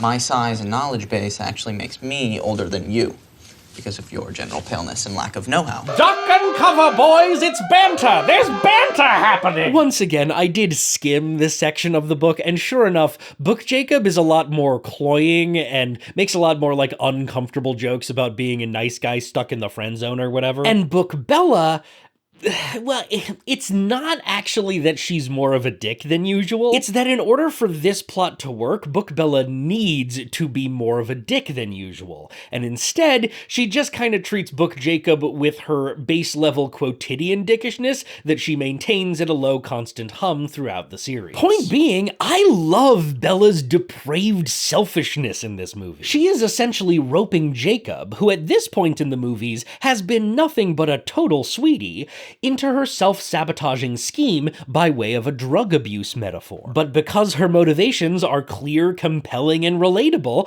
I am able to latch onto her emotional journey anyway. A morally dubious protagonist, man, who knew? And again, unlike the book, the medium of film allows this dynamic to be mostly unspoken. It's subtle, it's layered, it isn't spoon-fed to the audience. Because we don't have to listen to Bella constantly comparing Jacob to Edward in her head, when Edward's hallucinatory ghost appears as Bella rides the bike, he's been gone from our minds for long enough that it's a surprise to see him. We are allowed to get caught up in the Bella-Jacob romance, and then given a harsh, sudden reminder of the toxic reason that any of this is happening. Anyway, Bella eats shit. This is why we wear helmets, kids. Her head's bleeding. Jacob simply has to take off his shirt to use as a bandage. He has to. And there's, you know, a moment where it looks like maybe, but no. Instead, there's a bizarre detour where Bella invites Jacob to hang with her and her human friends at the movie theater, but only one human friend shows up, and whoops, it's one of the numerous boys who are all in love with Bella. Oh no, it's the dreaded group hang! But it's fine, because the human friend vomits at the film they're watching, utterly embarrasses himself, and promptly disappears from the movie, which Okay. Thankfully, however, this leads to a very affecting scene between Bella and Jacob in the cinema lobby, where Jacob confesses his feelings, Bella rejects him, things get weird, and then Jacob starts to develop symptoms. It could be that flu that's going around, but the timing and framing kind of imply that Jacob's sudden illness is a result of Bella's rejection, which, while medically dubious, is an interesting thematic gesture. Metaphorically, we could read this as Jacob revealing his inner complexity that he's kept suppressed this whole time in order to fulfill his role as the nice, supportive, maybe boyfriend. All Bella wanted was to rebound with a normal Joe, but hey, no such animal. This kicks off an excellent sequence where Jacob pulls back from Bella and stops calling her, and it looks like history is totally about to repeat itself. Jake, your dad says you have mono. He won't let me visit, but would you call me? Aww, so she goes over to Jacob's house, and Jacob is a complete and utter dick to her, which in this movie is quite unlike him. And he's acting strange, he's cut his hair, and he's standing shirtless in the rain with a group of other shirtless dudes, and he implies, but doesn't outright say, that he knows the Cullens are vampires. And then he starts spouting some very Edwardian rhetoric about how he's dangerous now, and she should stay away. So Bella, heartbroken and feeling self-destructive again, goes to the meadow in the woods where she and Eddie Boy used to hang out, despite the repeated bear sightings that have been plaguing the town. And while she's there, she sees Laurent the vampire. Oh, shit! He was with those vampires who wanted to kill Bella in the last movie. I gasped when Laurent showed up. It is such a good twist, because, like, it speaks to Edward's ultimate folly. The problem with skipping town to keep Bella safe is that no one is safe ever. The world is a dangerous place. Vampires are real, and they kill and eat people, and fucking off simply does not solve that problem, my guy. Anyway, Bella is rescued from certain death by a pack of enormous fucking wolves, paying off the slightly unsubtle foreshadowing in the dialogue in most of the movie thus far of big, scary animal sightings. And then, as if that's not enough to deal with, Jacob shows up at Bella's bedroom window that night, being like, okay, so I'm not allowed to explicitly tell you what's going on, but come on, bitch, put it together. You're smart, probably, figure it out. But Bella is unfortunately pretty dumb and doesn't figure it out, and it takes one of Jacob's bros transforming in front of her to be like, ow, I get it, they're werewolves. God damn it, why'd I have to go and fall in love with two supernatural assholes right in a row? This leads us into some dry logistical plot stuff that I don't feel the need to summarize in detail. Bella gets to know the werewolves a little more. The werewolves have successfully killed Laurent off screen, but are having a little more trouble killing Victoria, the other surviving member of the evil vampire trio from the last movie, who's also hanging around seeking revenge, and it turns out that's who's actually been killing hikers and such, not the werewolves. So everything seems like it's going fine, right? Well, no. Like mental illness often does, Bella's crippling depression is just waiting for the right moment to strike. With Jacob out hunting Victoria, Bella doesn't have anything to focus on. The pain, the ennui, the loneliness, it comes rushing back despite all common sense. And so in a really delightful, moody sequence intercut with the werewolves trying to hunt down Victoria, Bella goes to this cliff top by the sea. And at the top of the cliff, she once again sees the phantasm of Edward, the only thing that makes her feel alive these days. It's heartrending to watch without feeling cheap. Her jump into the water doesn't even read as full-on suicidal ideation, just delusional self-harm. As a viewer, I feel genuine concern for Bella, you know? She doesn't need to be doing this. She has people who love her, a support network that protects her and cares for her. But that's mental illness, babes. It'll lie to you. It'll whisper sweet enticements into your ear that defy reason. It'll keep you sucking down that poison as long as the poison makes you feel something. And of course, this colossal lapse in judgment makes Bella all the more vulnerable to Victoria, who has just escaped into the water. I gasped in horror when I saw that head of red hair swimming toward Bella in the ocean, but thankfully, Jacob rescues Bella at the last minute it, and after a truly just dog shit application of CPR. God damn, Jacob, we gotta get you a lifeguard cert stat. Wild that this worked. Bella is just like fine. She doesn't even like cough or throw up seawater. It's a very picturesque near drowning in the scheme of things. I do, however, love this shot of Victoria watching ruefully as she realizes she won't be able to get near Bella as long as the werewolves are around, and then she just sinks into the ocean like a periscope. It's good stuff. Anyway, Jacob drives Bella home. God, the amount of time that the men in this franchise spend driving Bella's truck around for her feels like a metaphor. Let her drive her own truck, dudes. And they have a very bad conversation that I hate. Since Edward hasn't been around much this movie, we've mostly been free of his men are monsters who can't control themselves shtick. So far, I've kind of been on board with the ways the Twilight Saga plays around with bloodlust as a metaphor for regular lust, with monsterdom and the animal within, with temptation and desire and control. I think these topics tap into some very real anxieties in our culture that are worth exploring, but if you're not careful... You saw what happened to Emily. Sam got angry. Lost it for a split second. Em was standing too close. You'll never be able to take that back. Okay, Jacob, sweetie, that is called abuse. It is horrible, and it is disgustingly common. And importantly, you don't need to be a werewolf to do it. Just because Emily came to work with a black eye doesn't mean that Sam is uniquely cursed. It just means he's a shitty dude. What if I got mad at you? I don't know, man. Maybe you could just choose not to slice your girlfriend open with your wolf claws every time you get a little miffed.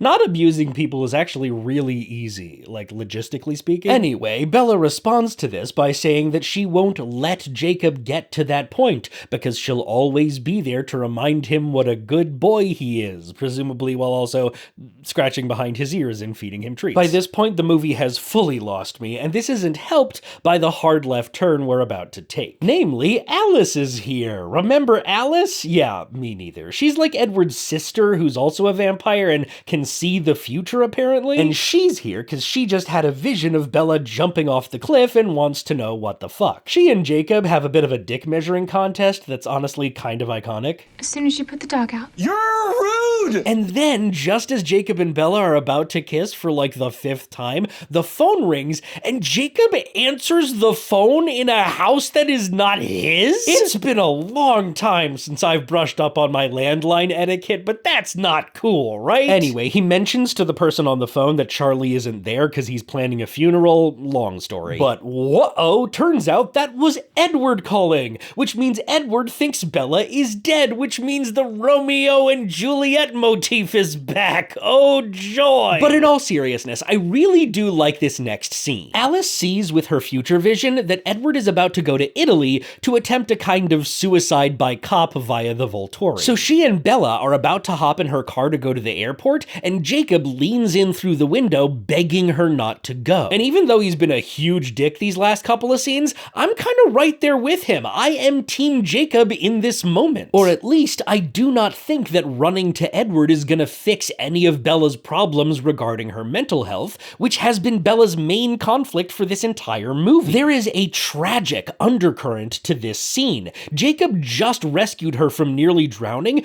due to her own self-destructive impulses, and here she is about to go chase down the consummate manifestation of those impulses. In terms of symbolism, while it has been visually indicated throughout, this scene firmly cements Edward as a metaphor for self-harm. If Bella chooses to stay right here, she is choosing Jacob, which in Jacob's eyes at least, is choosing life, choosing stability, choosing healing and growth. And if she chooses to fuck off to Italy, she is choosing to stay trapped in the prison of her own coping mechanisms. And she looks Jacob in the eyes and chooses destruction, chooses Juliet's dagger, the darkness of the tomb over the light of day. And that's fucking cool in terms of pure story power, but also, movie kinda over, right? Or at least central narrative tension resolved. This movie prompts the audience to ask two fundamental questions. Will Bella end up with Jacob? And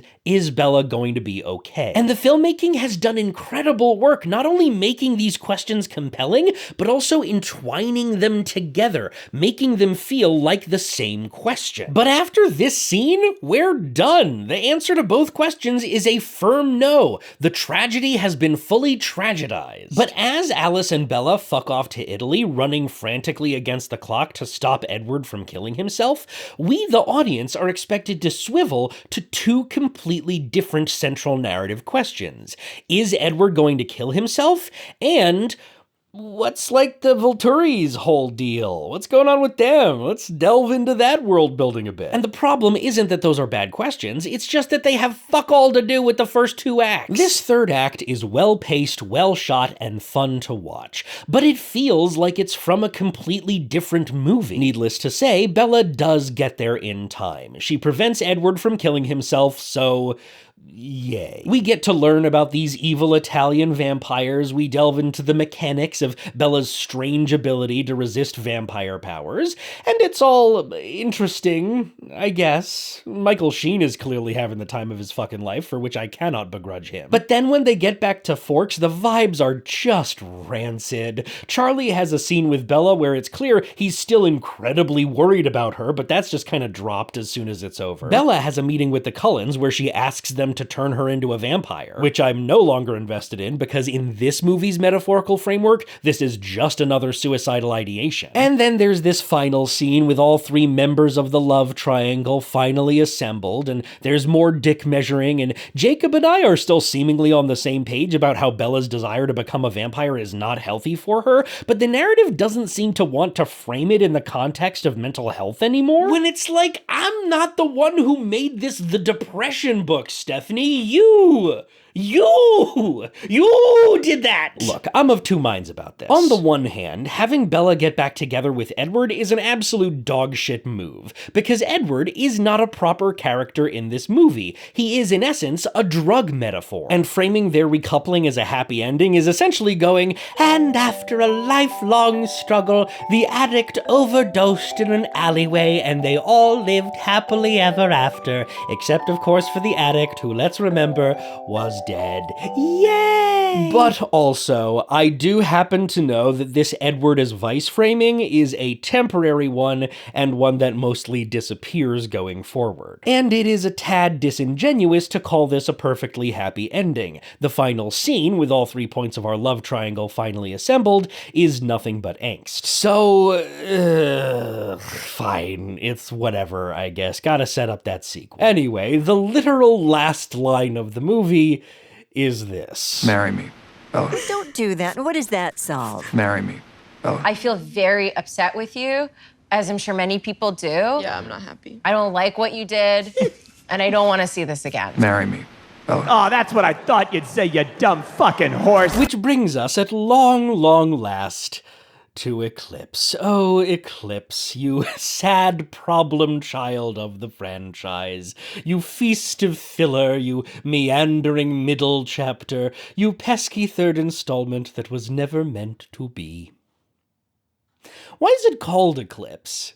What's like the metaphorical significance of that title? Twilight, I get. Bella spends that entire movie, and indeed that entire series, in a precarious nether space between night and day, lightness and darkness, the normal human world and the scary vampire world. And New Moon, I also get. It's the depression book. Depression feels utterly dark and all-consuming, but just as the inconstant moon will always phase back into glorious fullness, there is always light to look forward to. And, you know, werewolves, the moon, you get it. Even Breaking Dawn, I get. It's the start of Bella's life as a vampire. It's the start of Renesmee's life in general. It's a new age of peace between werewolves and vampires. It's about new beginnings. But Eclipse? What happens in this one that's eclipsy? I guess there's kind of a loose connection there in that this is the film that takes the love triangle the most seriously. Jacob, as a werewolf, is most closely associated with the moon, although werewolves don't need a full moon to transform in this universe. universe, so that's kinda muddy. And Edward, as a sparkly glowing vampire, is most closely associated with the sun, although he spends his time avoiding the sun, so that's even muddier. And I guess you could say that Jacob, like, passes in front of Edward in that Bella is, like, briefly interested in him for a while, but then just nothing comes of it. I don't know. Honestly, the more I think about it, the best Eclipse connection I can draw is that this movie is, like, really boring for several hours, and then it gets really thrilling for, like, 3 minutes right at the end, and then as soon as that happens, everybody just kind of packs up and goes home almost immediately, but that feels mean, so... All this Eclipse talk is making me feel like I'm forgetting something. No, it's gone. Anyway, yeah, I don't have a lot to say about Eclipse. The Twilight books, and the movies by extension, have often been accused of being plotless and meandering, but this is the only one where that rings true for me. It's a lot of characters discussing what might occur. Victoria is gonna attack soon, probably. The Cullens are going to turn Bella into a vampire imminently. It's gotta happen sometime. As I've said, this is the most love triangular of the movies, and my issue with it mostly isn't that both Edward and Jacob act like dicks for the duration, and Bella should obviously choose neither of them, #team therapy. Although, you know, that certainly is an issue. Because film Edward and film Jacob have to this point come off as significantly more tolerable than their book counterparts, part of me is just shocked by their changed behavior. My guy Movie Eddie simply would not treat Bella like this, and neither would New Moon v. Jacob. But the more fundamental problem here is that this love triangle is static. My God, is it static. Jacob doesn't want to lose Bella to vampirism. He distrusts the Cullens. He thinks that by choosing him, Bella could have a normal, happy human life. Despite the fact that he's a goddamn werewolf and his town is besieged by vampires every couple of months, so I really don't know what reality he thinks he's living in. Edward also doesn't want Bella to become a vampire, but he's going along with it because it's what Bella wants, and he'll kick Jacob's ass, even though he's secretly kind of Team Jacob, which is hilarious. And Bella, of course, just wants her 2 boys to stop fighting. No, don't fight over me. It makes me too angsty. Stop it. God, I love this scene in the cuck tent. Why is no one talking about the cuck tent scene? Where Jacob has to cuddle with Bella to stay warm while they're camping in the snow, and Edward has no choice but to just watch it happen, and Bella's trying to sleep, but Edward and Jacob can't help but hash out their problems with each other right then and there. And I want more than anything for Bella to just, like, wake up and be like, hey, you know what would actually win my affections? If you 2 yahoos would quit your jabbering and let me get some goddamn sleep. But yeah, beyond that, there's really just not much here. This movie does have, shall we say, a recurring motif of sexual assault. Jacob attempts it with Bella at one point, and Edward's sister Rosalie talks about how she got assaulted in the 1920s right before becoming a vampire. But I am so unsure as to what these elements are doing here that I just kind of find them insulting. There is, of course, a nice long racism portion lifted straight from the book, so thank you for that, Stephanie. Charlie and Bella have a few father-daughter convos, and as expected, they're very cute. But that's kinda it. Nothing in Eclipse really piques my interest until we get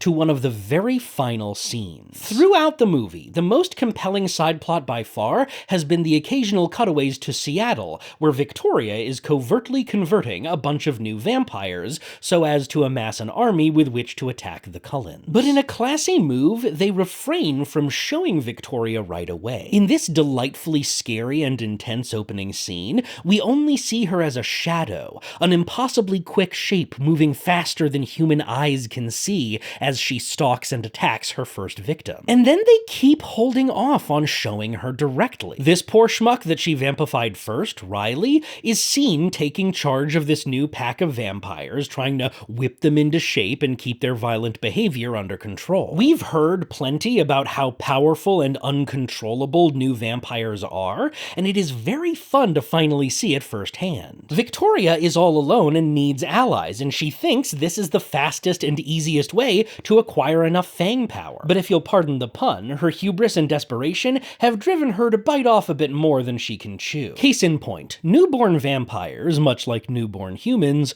are not very effective as an army. We wring some drama out of Riley's attempts to corral these guys, and it's mostly pretty predictable, but the camera keeps returning to this one newborn vamp who in the film is never named. She is clearly very young, she looks about 13 or 14, and the primary emotion she seems to be feeling throughout this recruitment process, rather than bloodlust or rage, is terror. What did you do to me?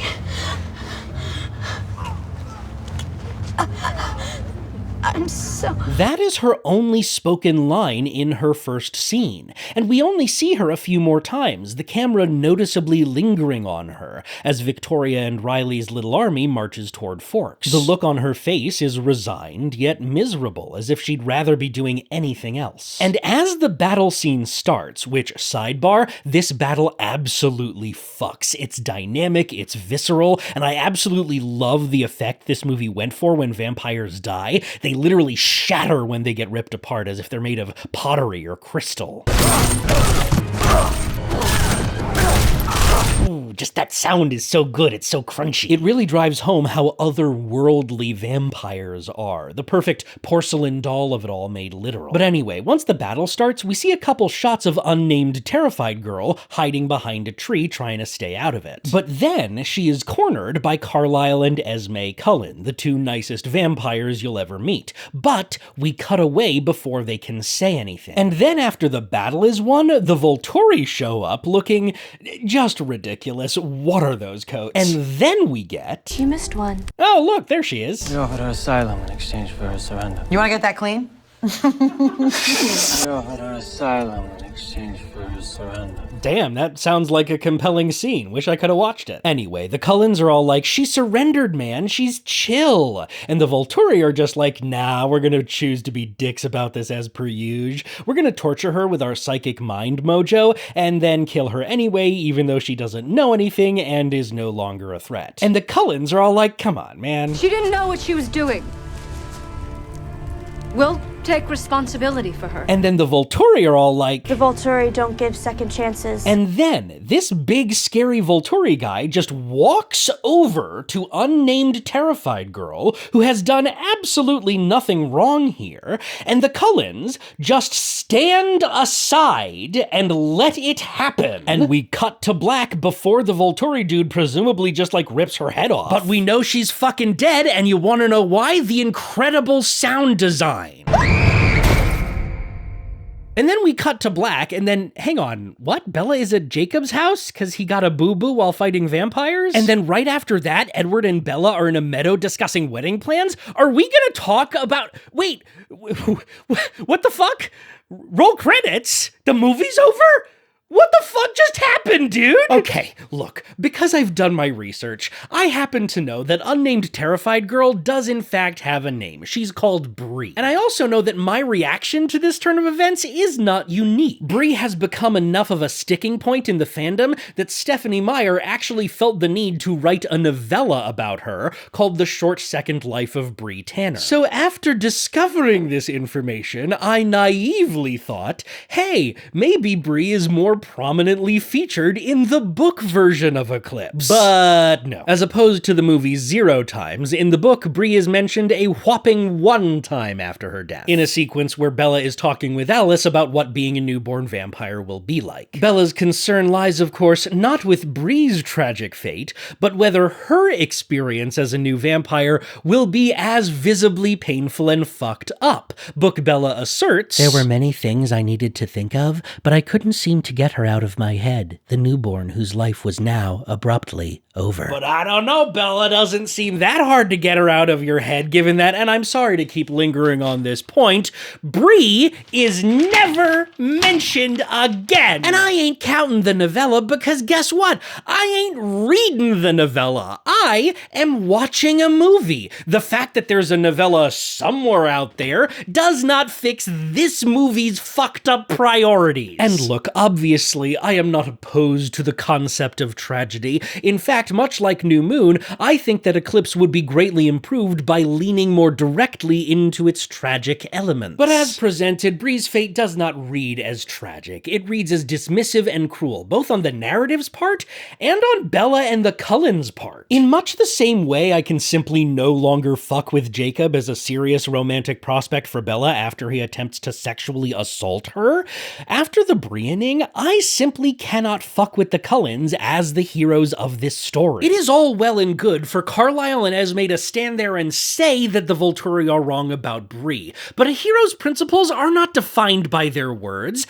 Actions, decisions, inflection points that change the course of history. What are you going to do about the injustice that exists in this horrible world ruled by immortal Italian dicks? If all that is necessary for evil to triumph is that good men do nothing, then what the fuck is this? If you didn't stand up to the Volturi about this, what action could possibly be bad enough on their part to make you stand up to them? Am I supposed to believe that you're the good guys just because you didn't personally walk over there and rip her head off yourself? Classic Democrat behavior, honestly. Can I say that?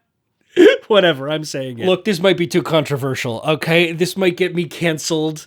All right, it might be too politically incorrect for today's woke culture, but I'm just gonna say it.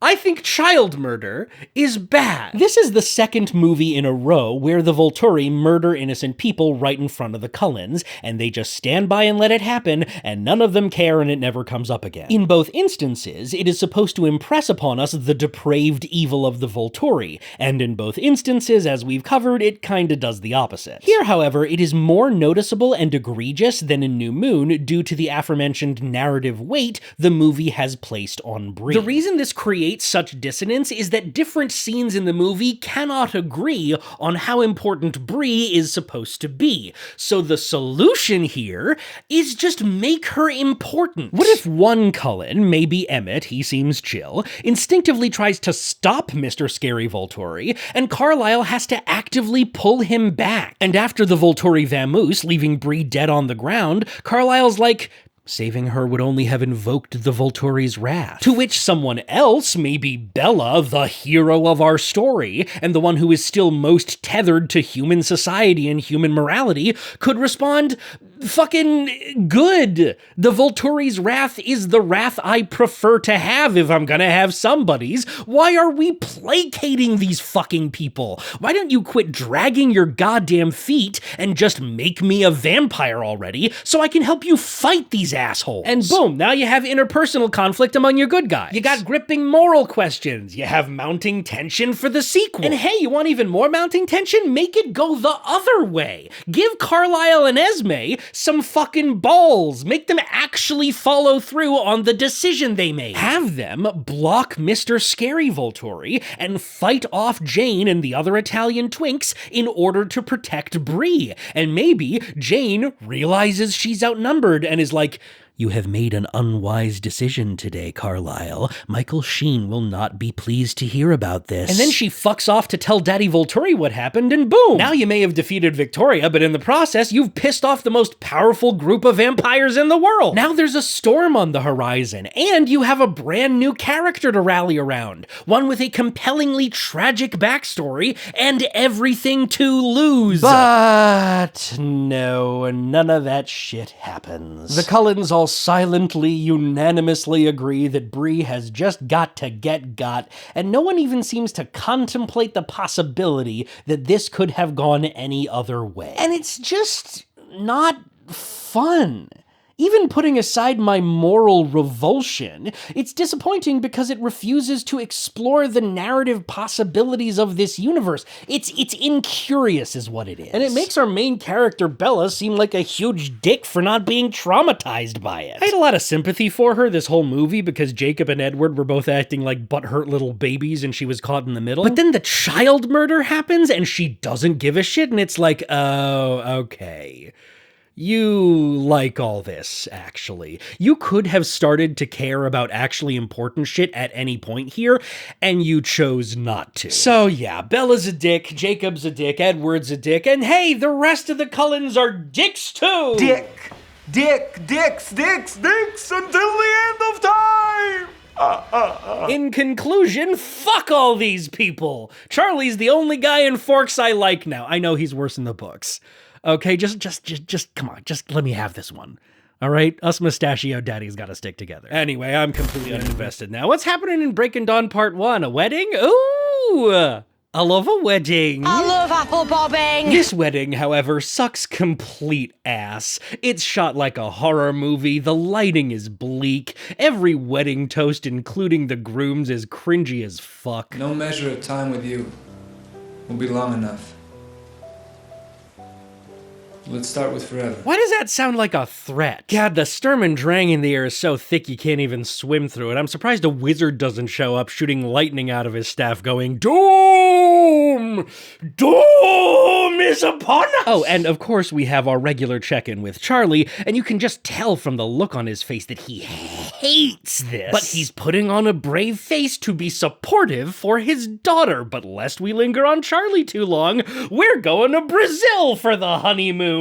Well, Brazil, baby! Where the Cullens apparently own their own island, just to really drive home how likable and sympathetic they are. Also, what the fuck is this beach house? Forget global warming, that place is gonna flood the next time a kid pees in the harbor. Whatever. Anyway, before they have sex for the first time as husband and wife, Bella has a nervous breakdown about it, making a great case for why you simply gotta have sex before marriage, kids. Case in point, even though Edward is bursting with angst about how dangerous it is for him to fuck Bella while she's still human, apparently they didn't even discuss birth control beforehand, and what do you know, now Bella's pregnant with a demon baby! Pregnant with a demon baby! Whoops!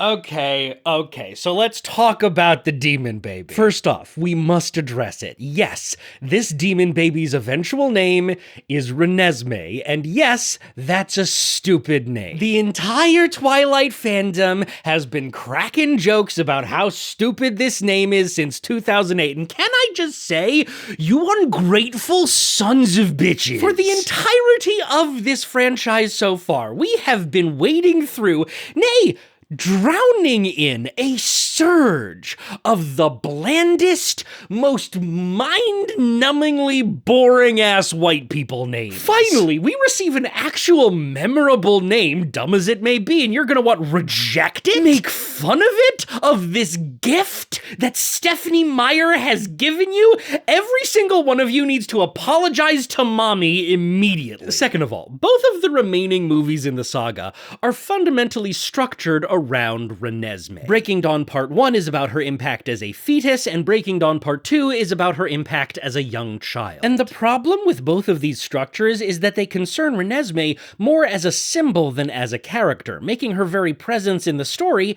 feel passive. Here in Part 1, the two central narrative questions are, 1, is this mysterious demon baby going to kill Bella? And 2, will this exacerbate the tensions between the Cullens and the werewolves to the point of all-out war? Now, as to the first question, well, at this point in my Twilight journey, I no longer really give a single shit about Bella, and I'm also acutely aware that she's just a tad too special and beautiful and unique and amazing for the narrative to actually let her die tragically. I don't care about her, I don't care about her dumb demon baby, and I don't care about any of the assholes who would be sad if she died. All I can really summon at this mystical pregnancy plot is a sort of snarky, knee-jerk leftist contrarianism that is very entertained by Jacob and Edward both having these heart-wrenching conversations with Bella where they're both like, abortion, abortion, abortion, and Bella's just like, no!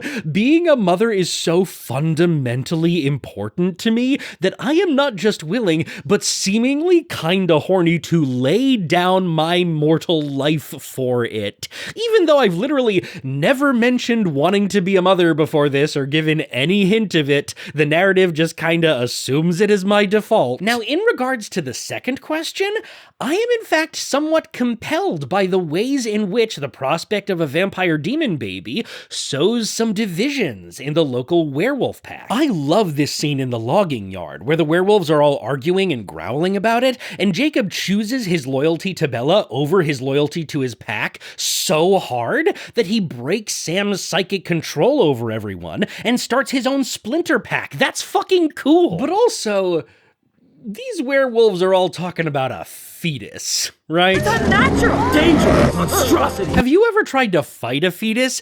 It's really easy. Fetus ain't got no gains. Fetus don't even lift, bro. I'll kick a fetus's ass. Because nobody at this point in the story has ever heard of a vampire-human hybrid happening before, because the mystery of what would even happen is the primary driving force here, this reaction on the wolves' part just kinda comes off as simplistic, knee-jerk prejudice. Unfamiliar thing! Kill it with fire! And later, when they're proven wrong and Renesmee turns out to be perfectly harmless, there is no satisfying payoff to that prejudice. They don't learn anything, aren't made to challenge their preconceived notions in any way. Which brings me back to Bree. That's right, folks, we're not done. Because if one were to completely excise Renesmee from the saga and plop Bree in her place, every problem I have with Breaking Dawn Part 1 would resolve itself in an instant. The Cullens talk constantly about what a burden it is to be a vampire, and especially about how monstrous and unpredictable newborn vampires are. And as discussed, we've seen smatterings of evidence to back up those assertions, but none of it has been particularly tethered to our main characters. What we need is a major player in the Cullen family who is actually a newborn vampire, who is truly uncontrollably violent, who is visibly struggling with the demons that the rest of the Cullen family just kinda reminisce about. What if Bree, crazed by her new powers, escaped from the Cullens' custody and killed a human in town, or even one of the werewolves? That'd be fucking crazy, right? That would immediately drive the stakes sky high in a way that would bring the themes already present in the story right to the forefront. Now, when we cut to the big werewolf fight in the logging yard, they're fighting about something concrete instead of something that might happen. They'd be dividing and lashing out because of genuine grief. And hey, you could say the same thing about every faction here. The Volterra are about to become instrumental to the plot in Part 2, but are mostly absent in Part 1. So make that absence relevant. Fold it into the rising tension. Bree isn't just an out-of-control vamp. She is evidence of the Cullens' disobedience at the end of Eclipse. She's a fugitive whose mere presence elicits the wrath of the bad guys. She's a ticking time bomb. And hey, guess what? This fixes Bella's character too. She's spent this whole series just gung-ho to get vamped. Everybody's given her a lot of verbal warnings that being a newborn vamp is no walk in the park, and she has confidently breezed past every one. So make that a genuine character flaw. Make her actually overconfident, and then let her witness Bree's monstrousness firsthand. Give Bella an extended, visceral glimpse into her near future. Let her sit with the ramifications of what she's asking Edward to do. Let Edward wield Bree's monstrousness as further evidence for his argument. Is this what you really want, Bella? And then you can have Bella decide that, like, yes, this is what she wants. That being a vampire and being with Edward is worth all that suffering. That the pain and hurt that Bella sees so plainly written on Bree's face is not evidence that vampires are damned creatures without souls, but of the opposite. That everyone is worthy of compassion and dignity and safety and love, even and especially when their brains and bodies tell them otherwise. Perhaps Bella is so moved by this realization that she kinda moves in as a surrogate mother to Bree. And then, when Jacob breaks from the pack to pledge his loyalty to Bella and her new daughter, now he's doing it because of a choice that Bella made, which is just so much more hot, honestly. This is creeping further and further away from film criticism and veering dangerously close to fan fiction. Returning to the movie in front of us, well, as is, Bella in Breaking Walking Dawn Part 1 is a bit of a sexy lamp, albeit a waifish, sickly, and consequently very unsexy sexy lamp. Her job in the narrative is mostly to lie around and waste away while men argue passionately over her fate. And hey, all that arguing is not uncompelling. In fact, the second half of this movie is actually pretty fucking good. It's essentially a siege movie, with the Cullen house serving as the castle under siege. The Cullens and Jacob's splinter pack serve as the noble knights defending the fortress, and Sam's original wolf pack serves as the invading army. As often happens when this series leans into its action beats, this stretch is extremely well done. It's tense and quiet when it needs to be tense and quiet, and loud and scary when it needs to be loud and scary. I'm enjoying everything I see happening on the screen, even if I ardently wish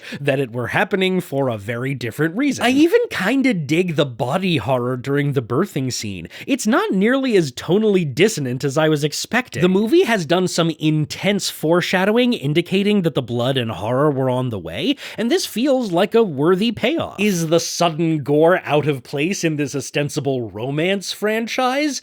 Sure, I'll give you that. Do I care? No. Part of Twilight's problem is that it can't really decide whether it wants to be dark romance or dark fantasy, and I think it's no secret at this point that I am, subjectively speaking, more partial to when it veers towards dark fantasy. Anyway, Bella successfully gives birth, but then she fucking dies! Oh no! Jacob storms outside and makes up his mind to go kill the baby in retribution, but simultaneously, Edward manages to get enough vampire venom into Bella's desiccated corpus to just kind of jumpstart her like a car battery. But then, as Jacob stalks inside with only infanticide in his heart, hey, weird, creepy CGI baby, gotta stick my dick in it. So yeah, we all knew this was coming. Jacob imprints on a baby. I cannot stress how much a baby was fallen in love with by Jacob. I am going to throw myself into the sea.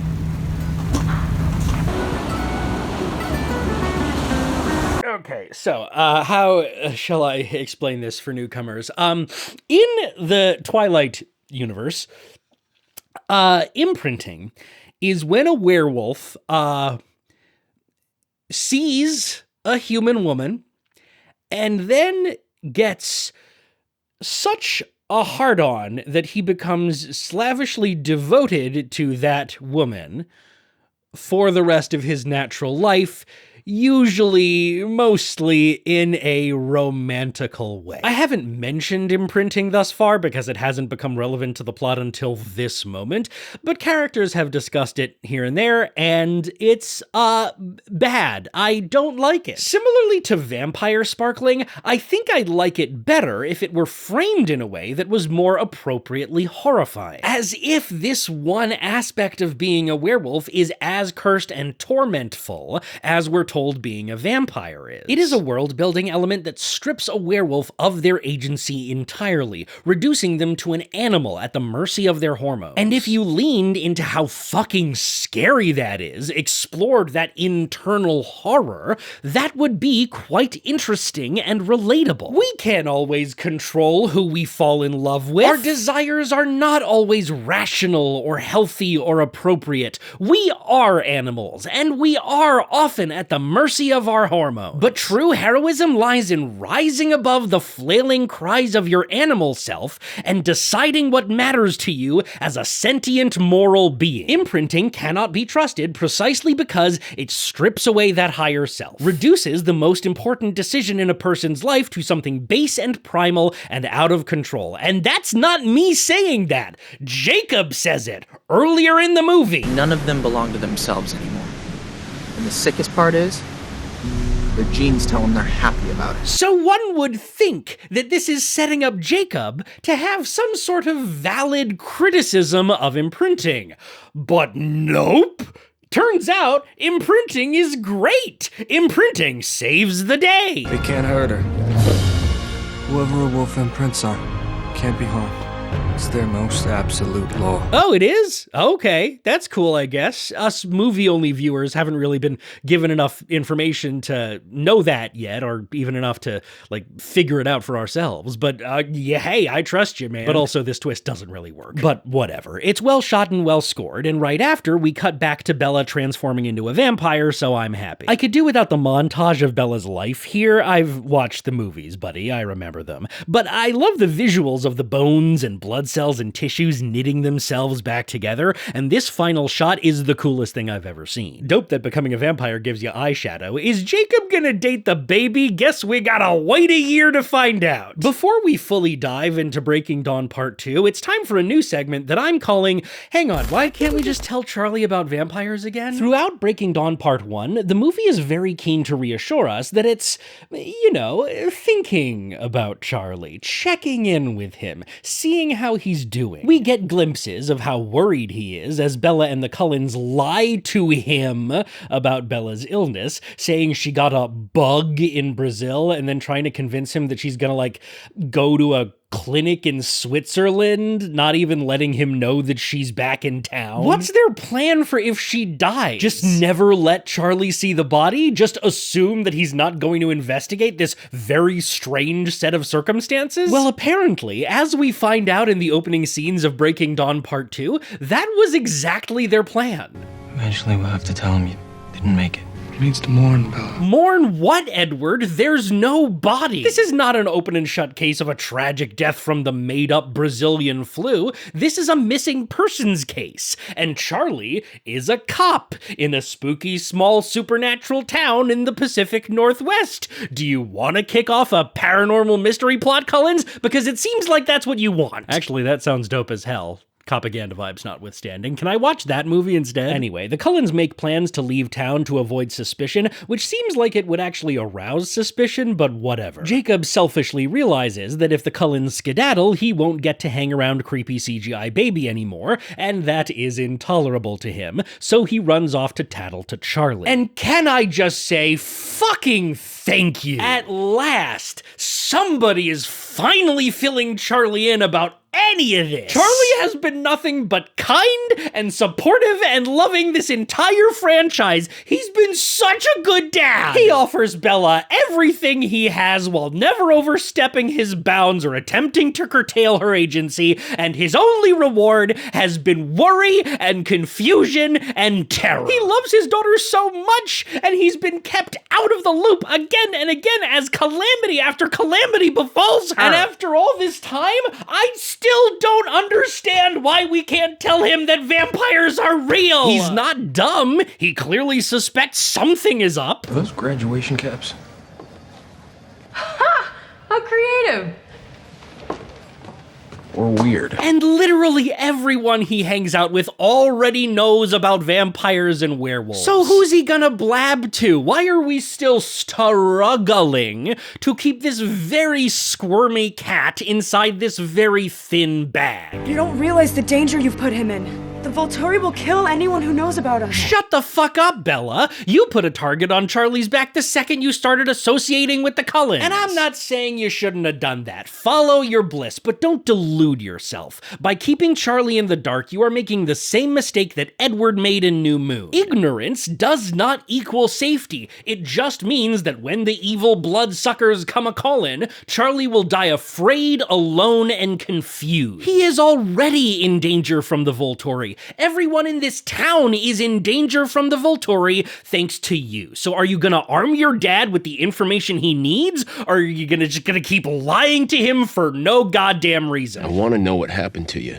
I can't tell you. Bing, bing, bing, lie to him for no reason it is. Fuck you, Bella, and fuck both of your creepy, clingy boyfriends, and fuck this entire sexy Mormon vampire cult. I'm sorry, I have to keep reminding myself that these people aren't real, and therefore cannot actually hurt me. The point is, Jacob runs off to talk to Charlie, and then we get The greatest scene in the entire Twilight saga. A scene that will go down as a crowning achievement in the history of cinema. A scene that belongs on the front page of the Criterion Collection. A scene that will be discussed and debated by film scholars for centuries to come. I am speaking, of course, of the gay porn scene. Why is no one talking about the gay porn scene? Okay, so I got a question for you. What happens to a werewolf's clothes when they transform? It is a question that every fantasy writer will have to puzzle out at one point or another, and generally the consensus seems to be nothing. In most other werewolf pop culture, the clothes simply rip to shreds if the werewolf is still wearing them. As a precaution, many characters simply remove their clothing beforehand. But Twilight is a little different. These wolves can transform at will at any time, completely independently of the full moon. So in theory, they are always in control of the timing of their transformations, and this wouldn't be a problem for them. But as is becoming a bit of a pattern, Twilight cannot seem to decide one way or the other. We get shots where the wolves transform, and their clothes seem to transform with them no problem. But we also get scenes where they shred whatever outfit they were wearing in a badass fashion. And on top of that, we get this scene at the start of Breaking Dawn Part 1, where Jacob removes just his shirt before transforming, but doesn't bother with his pants. Incredible Hulk style, but unlike the Hulk, his pants just kinda disappear. What are the rules? Now, normally, none of this would bother me if it weren't for the cinematic masterpiece we are about to watch. Because basically, Jacob arrives at Charlie's house, and we can tell he's really gassing himself up to reveal to Charlie the truth of what's actually been going on.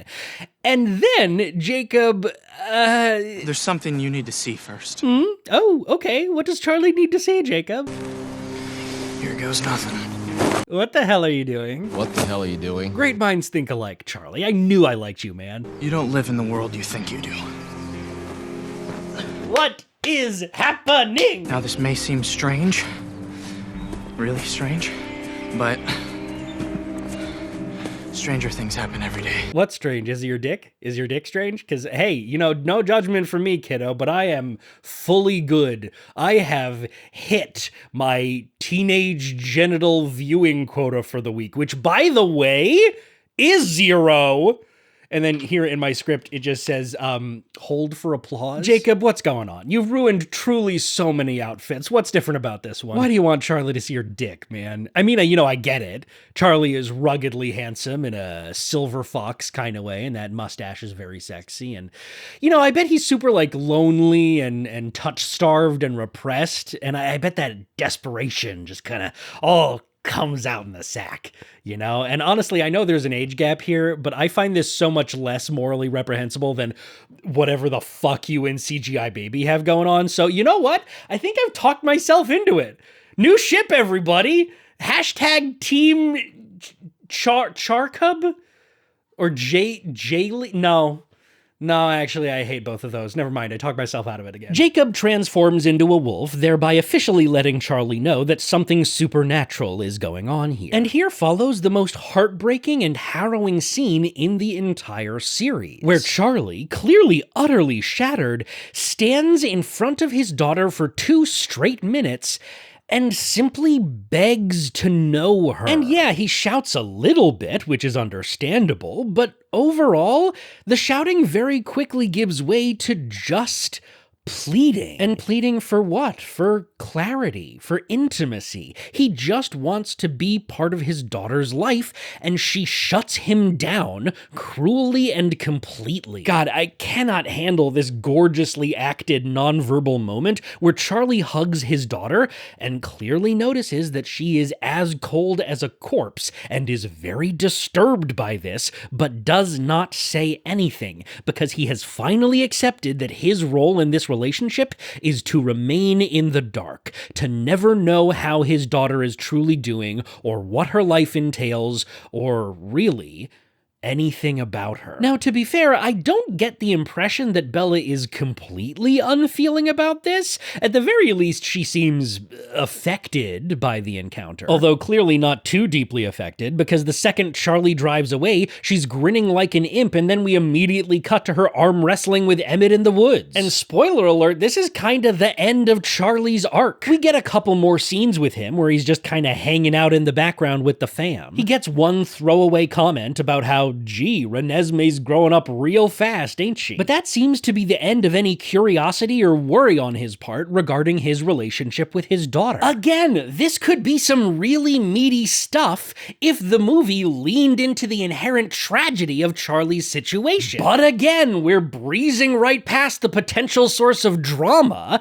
in order to focus on how special and beautiful and amazing our main protagonist is. Because, oh yeah, by the way, all that angst about the torture of being a newborn vampire, the months of writhing in pain, the uncontrollable bloodlust, well, turns out that Bella is so special and unique and amazing and beautiful that she's just totally fine. You ran away from human blood mid-hunt. Even mature vampires have problems with that. I've never seen a newborn show that kind of restraint. Which means she can skip right all over that boring shit to get to the fun parts of vampirism.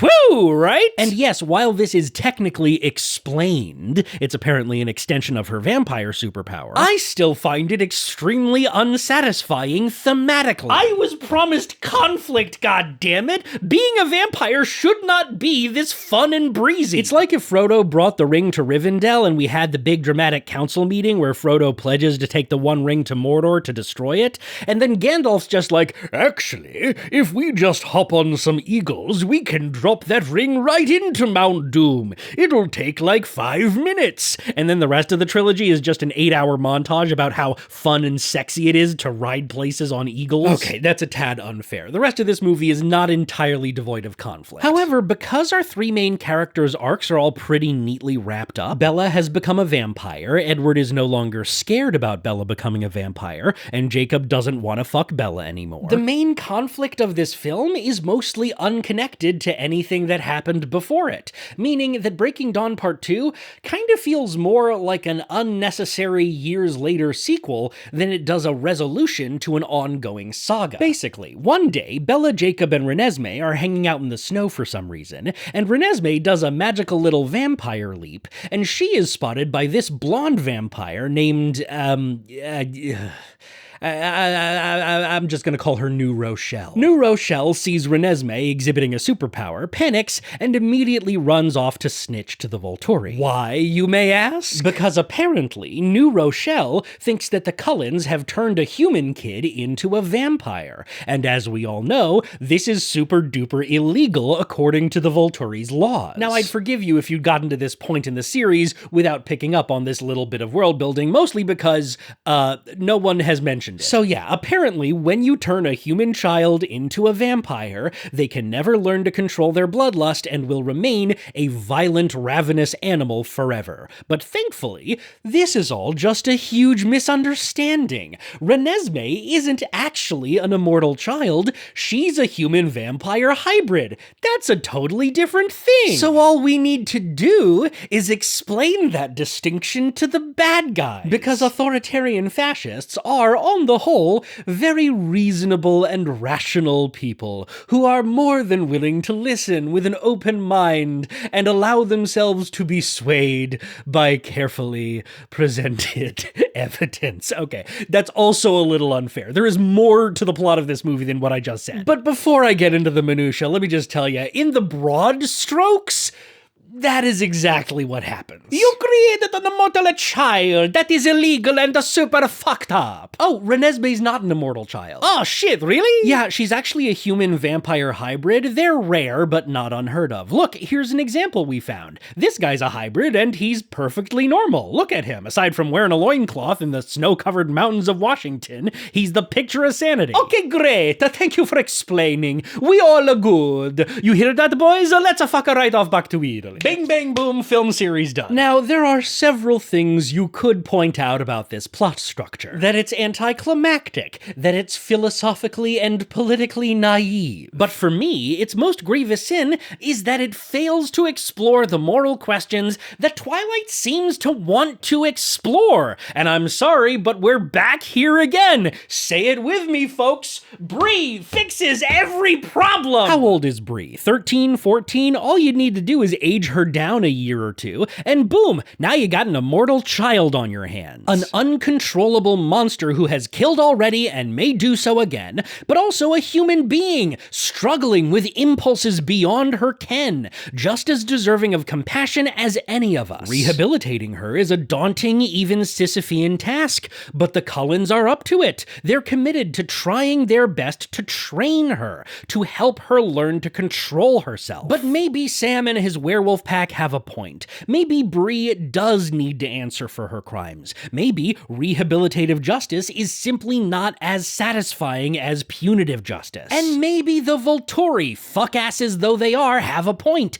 Maybe Bree is too dangerous to be allowed to continue existing. But hey, maybe the Cullens have a point too. Who among us can claim that we were never rabid animals, never killed anyone in a fit of vampiric lust? Isn't the whole point of this sexy Mormon vegetarian cult that you can still choose to do good in this world, even if you are a soulless, irredeemable monster? That you can always choose to rise above your animal nature, to choose love, to choose life, to choose the betterment of humanity? Isn't the fact that Bella chose to become a vampire against seemingly all common sense proof of that? Can't this cursed existence become beautiful and desirable if we make it that way? But no, instead Bella is just a badass ubermensch who is so special and unique and amazing that she produces the most special and unique and amazing child to ever exist, who solves the conflict by being special and unique and amazing. There's a line towards the end of Act 1 of this movie that really just sticks in my craw,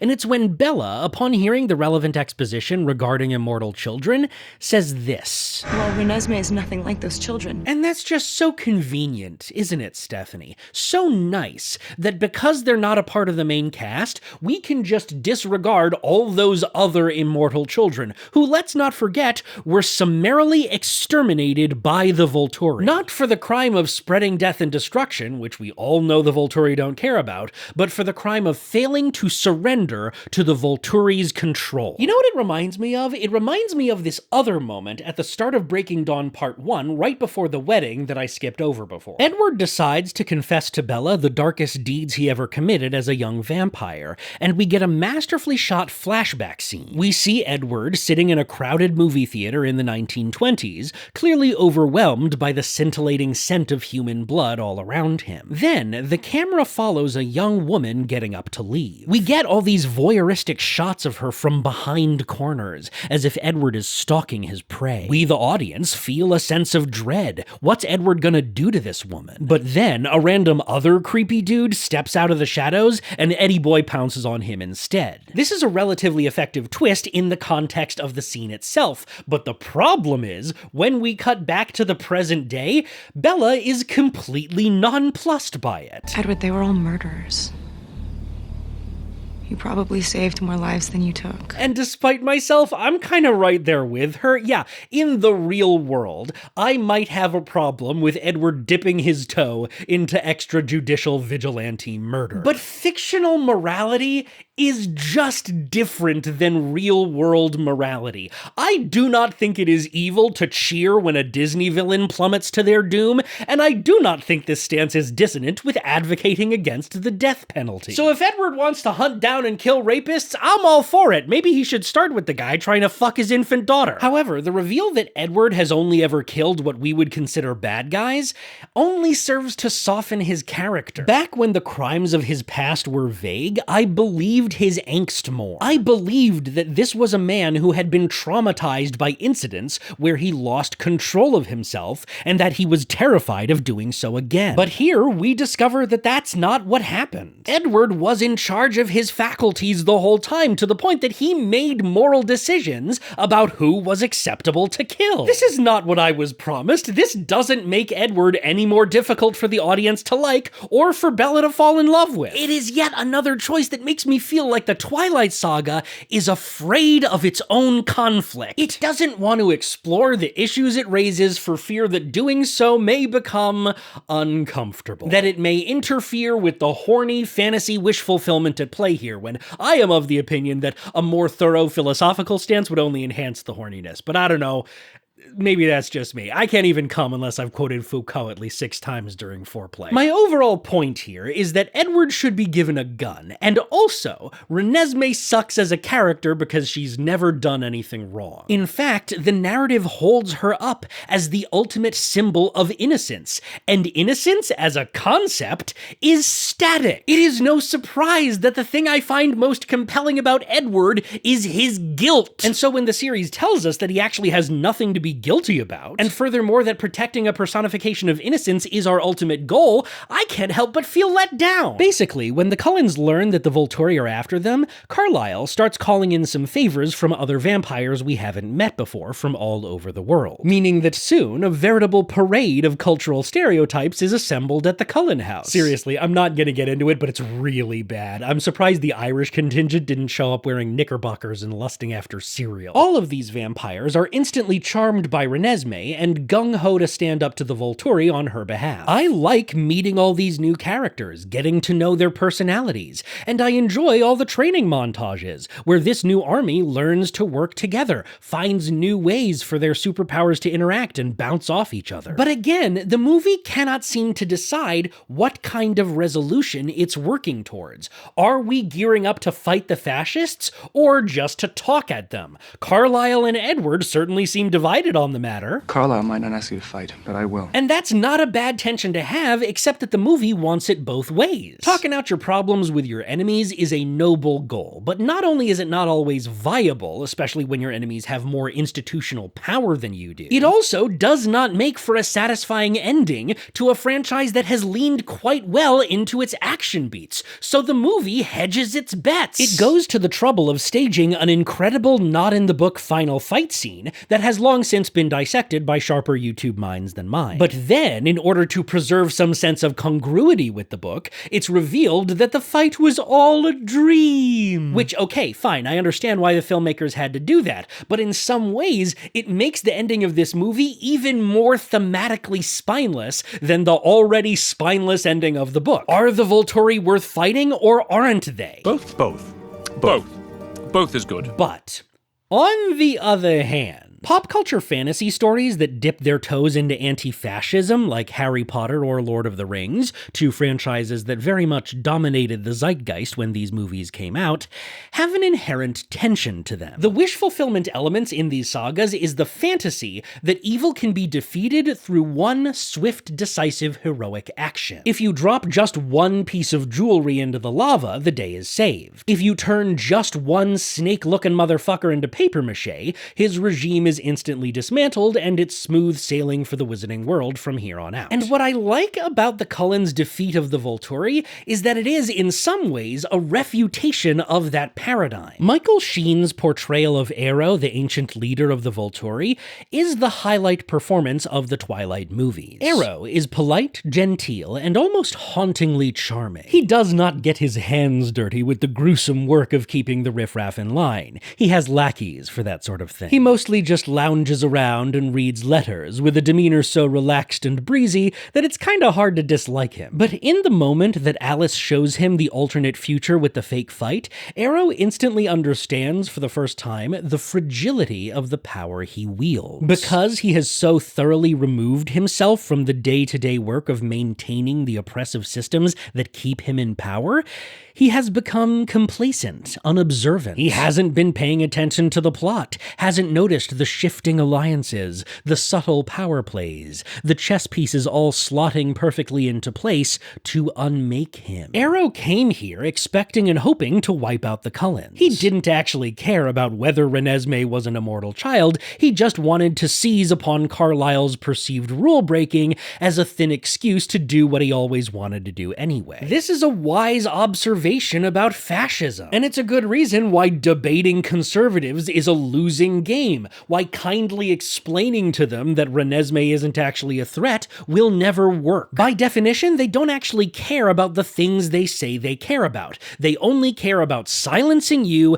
and expanding their power. And so watching Arrow get outmaneuvered, humiliated instead of outright defeated, to witness him truly feel his impotence and then slink away with his tail between his legs, it is in some ways more satisfying than merely killing him. That being said, and if I could get uncharitable for a moment, you could interpret this non-climax climax in the other direction. You could say that a key part of the victory here is the Cullens' acceptance of the Volturi as a necessary evil. An acknowledgement that the Volturi are just kinda a fixture, that they're always gonna be there, so defeating them or dismantling them is a loser's game. You just gotta manipulate them into leaving you alone as best you can, and then get busy living your best, sexy, ageless, immortal bourgeois vampire life. And if I'm being honest with myself, that feels like a more truthful interpretation of the text as I reach the end of my Twilight journey and reflect on the series as a whole. In conclusion, Twilight is a land of contrasts. It is a rich, thick, multifaceted work that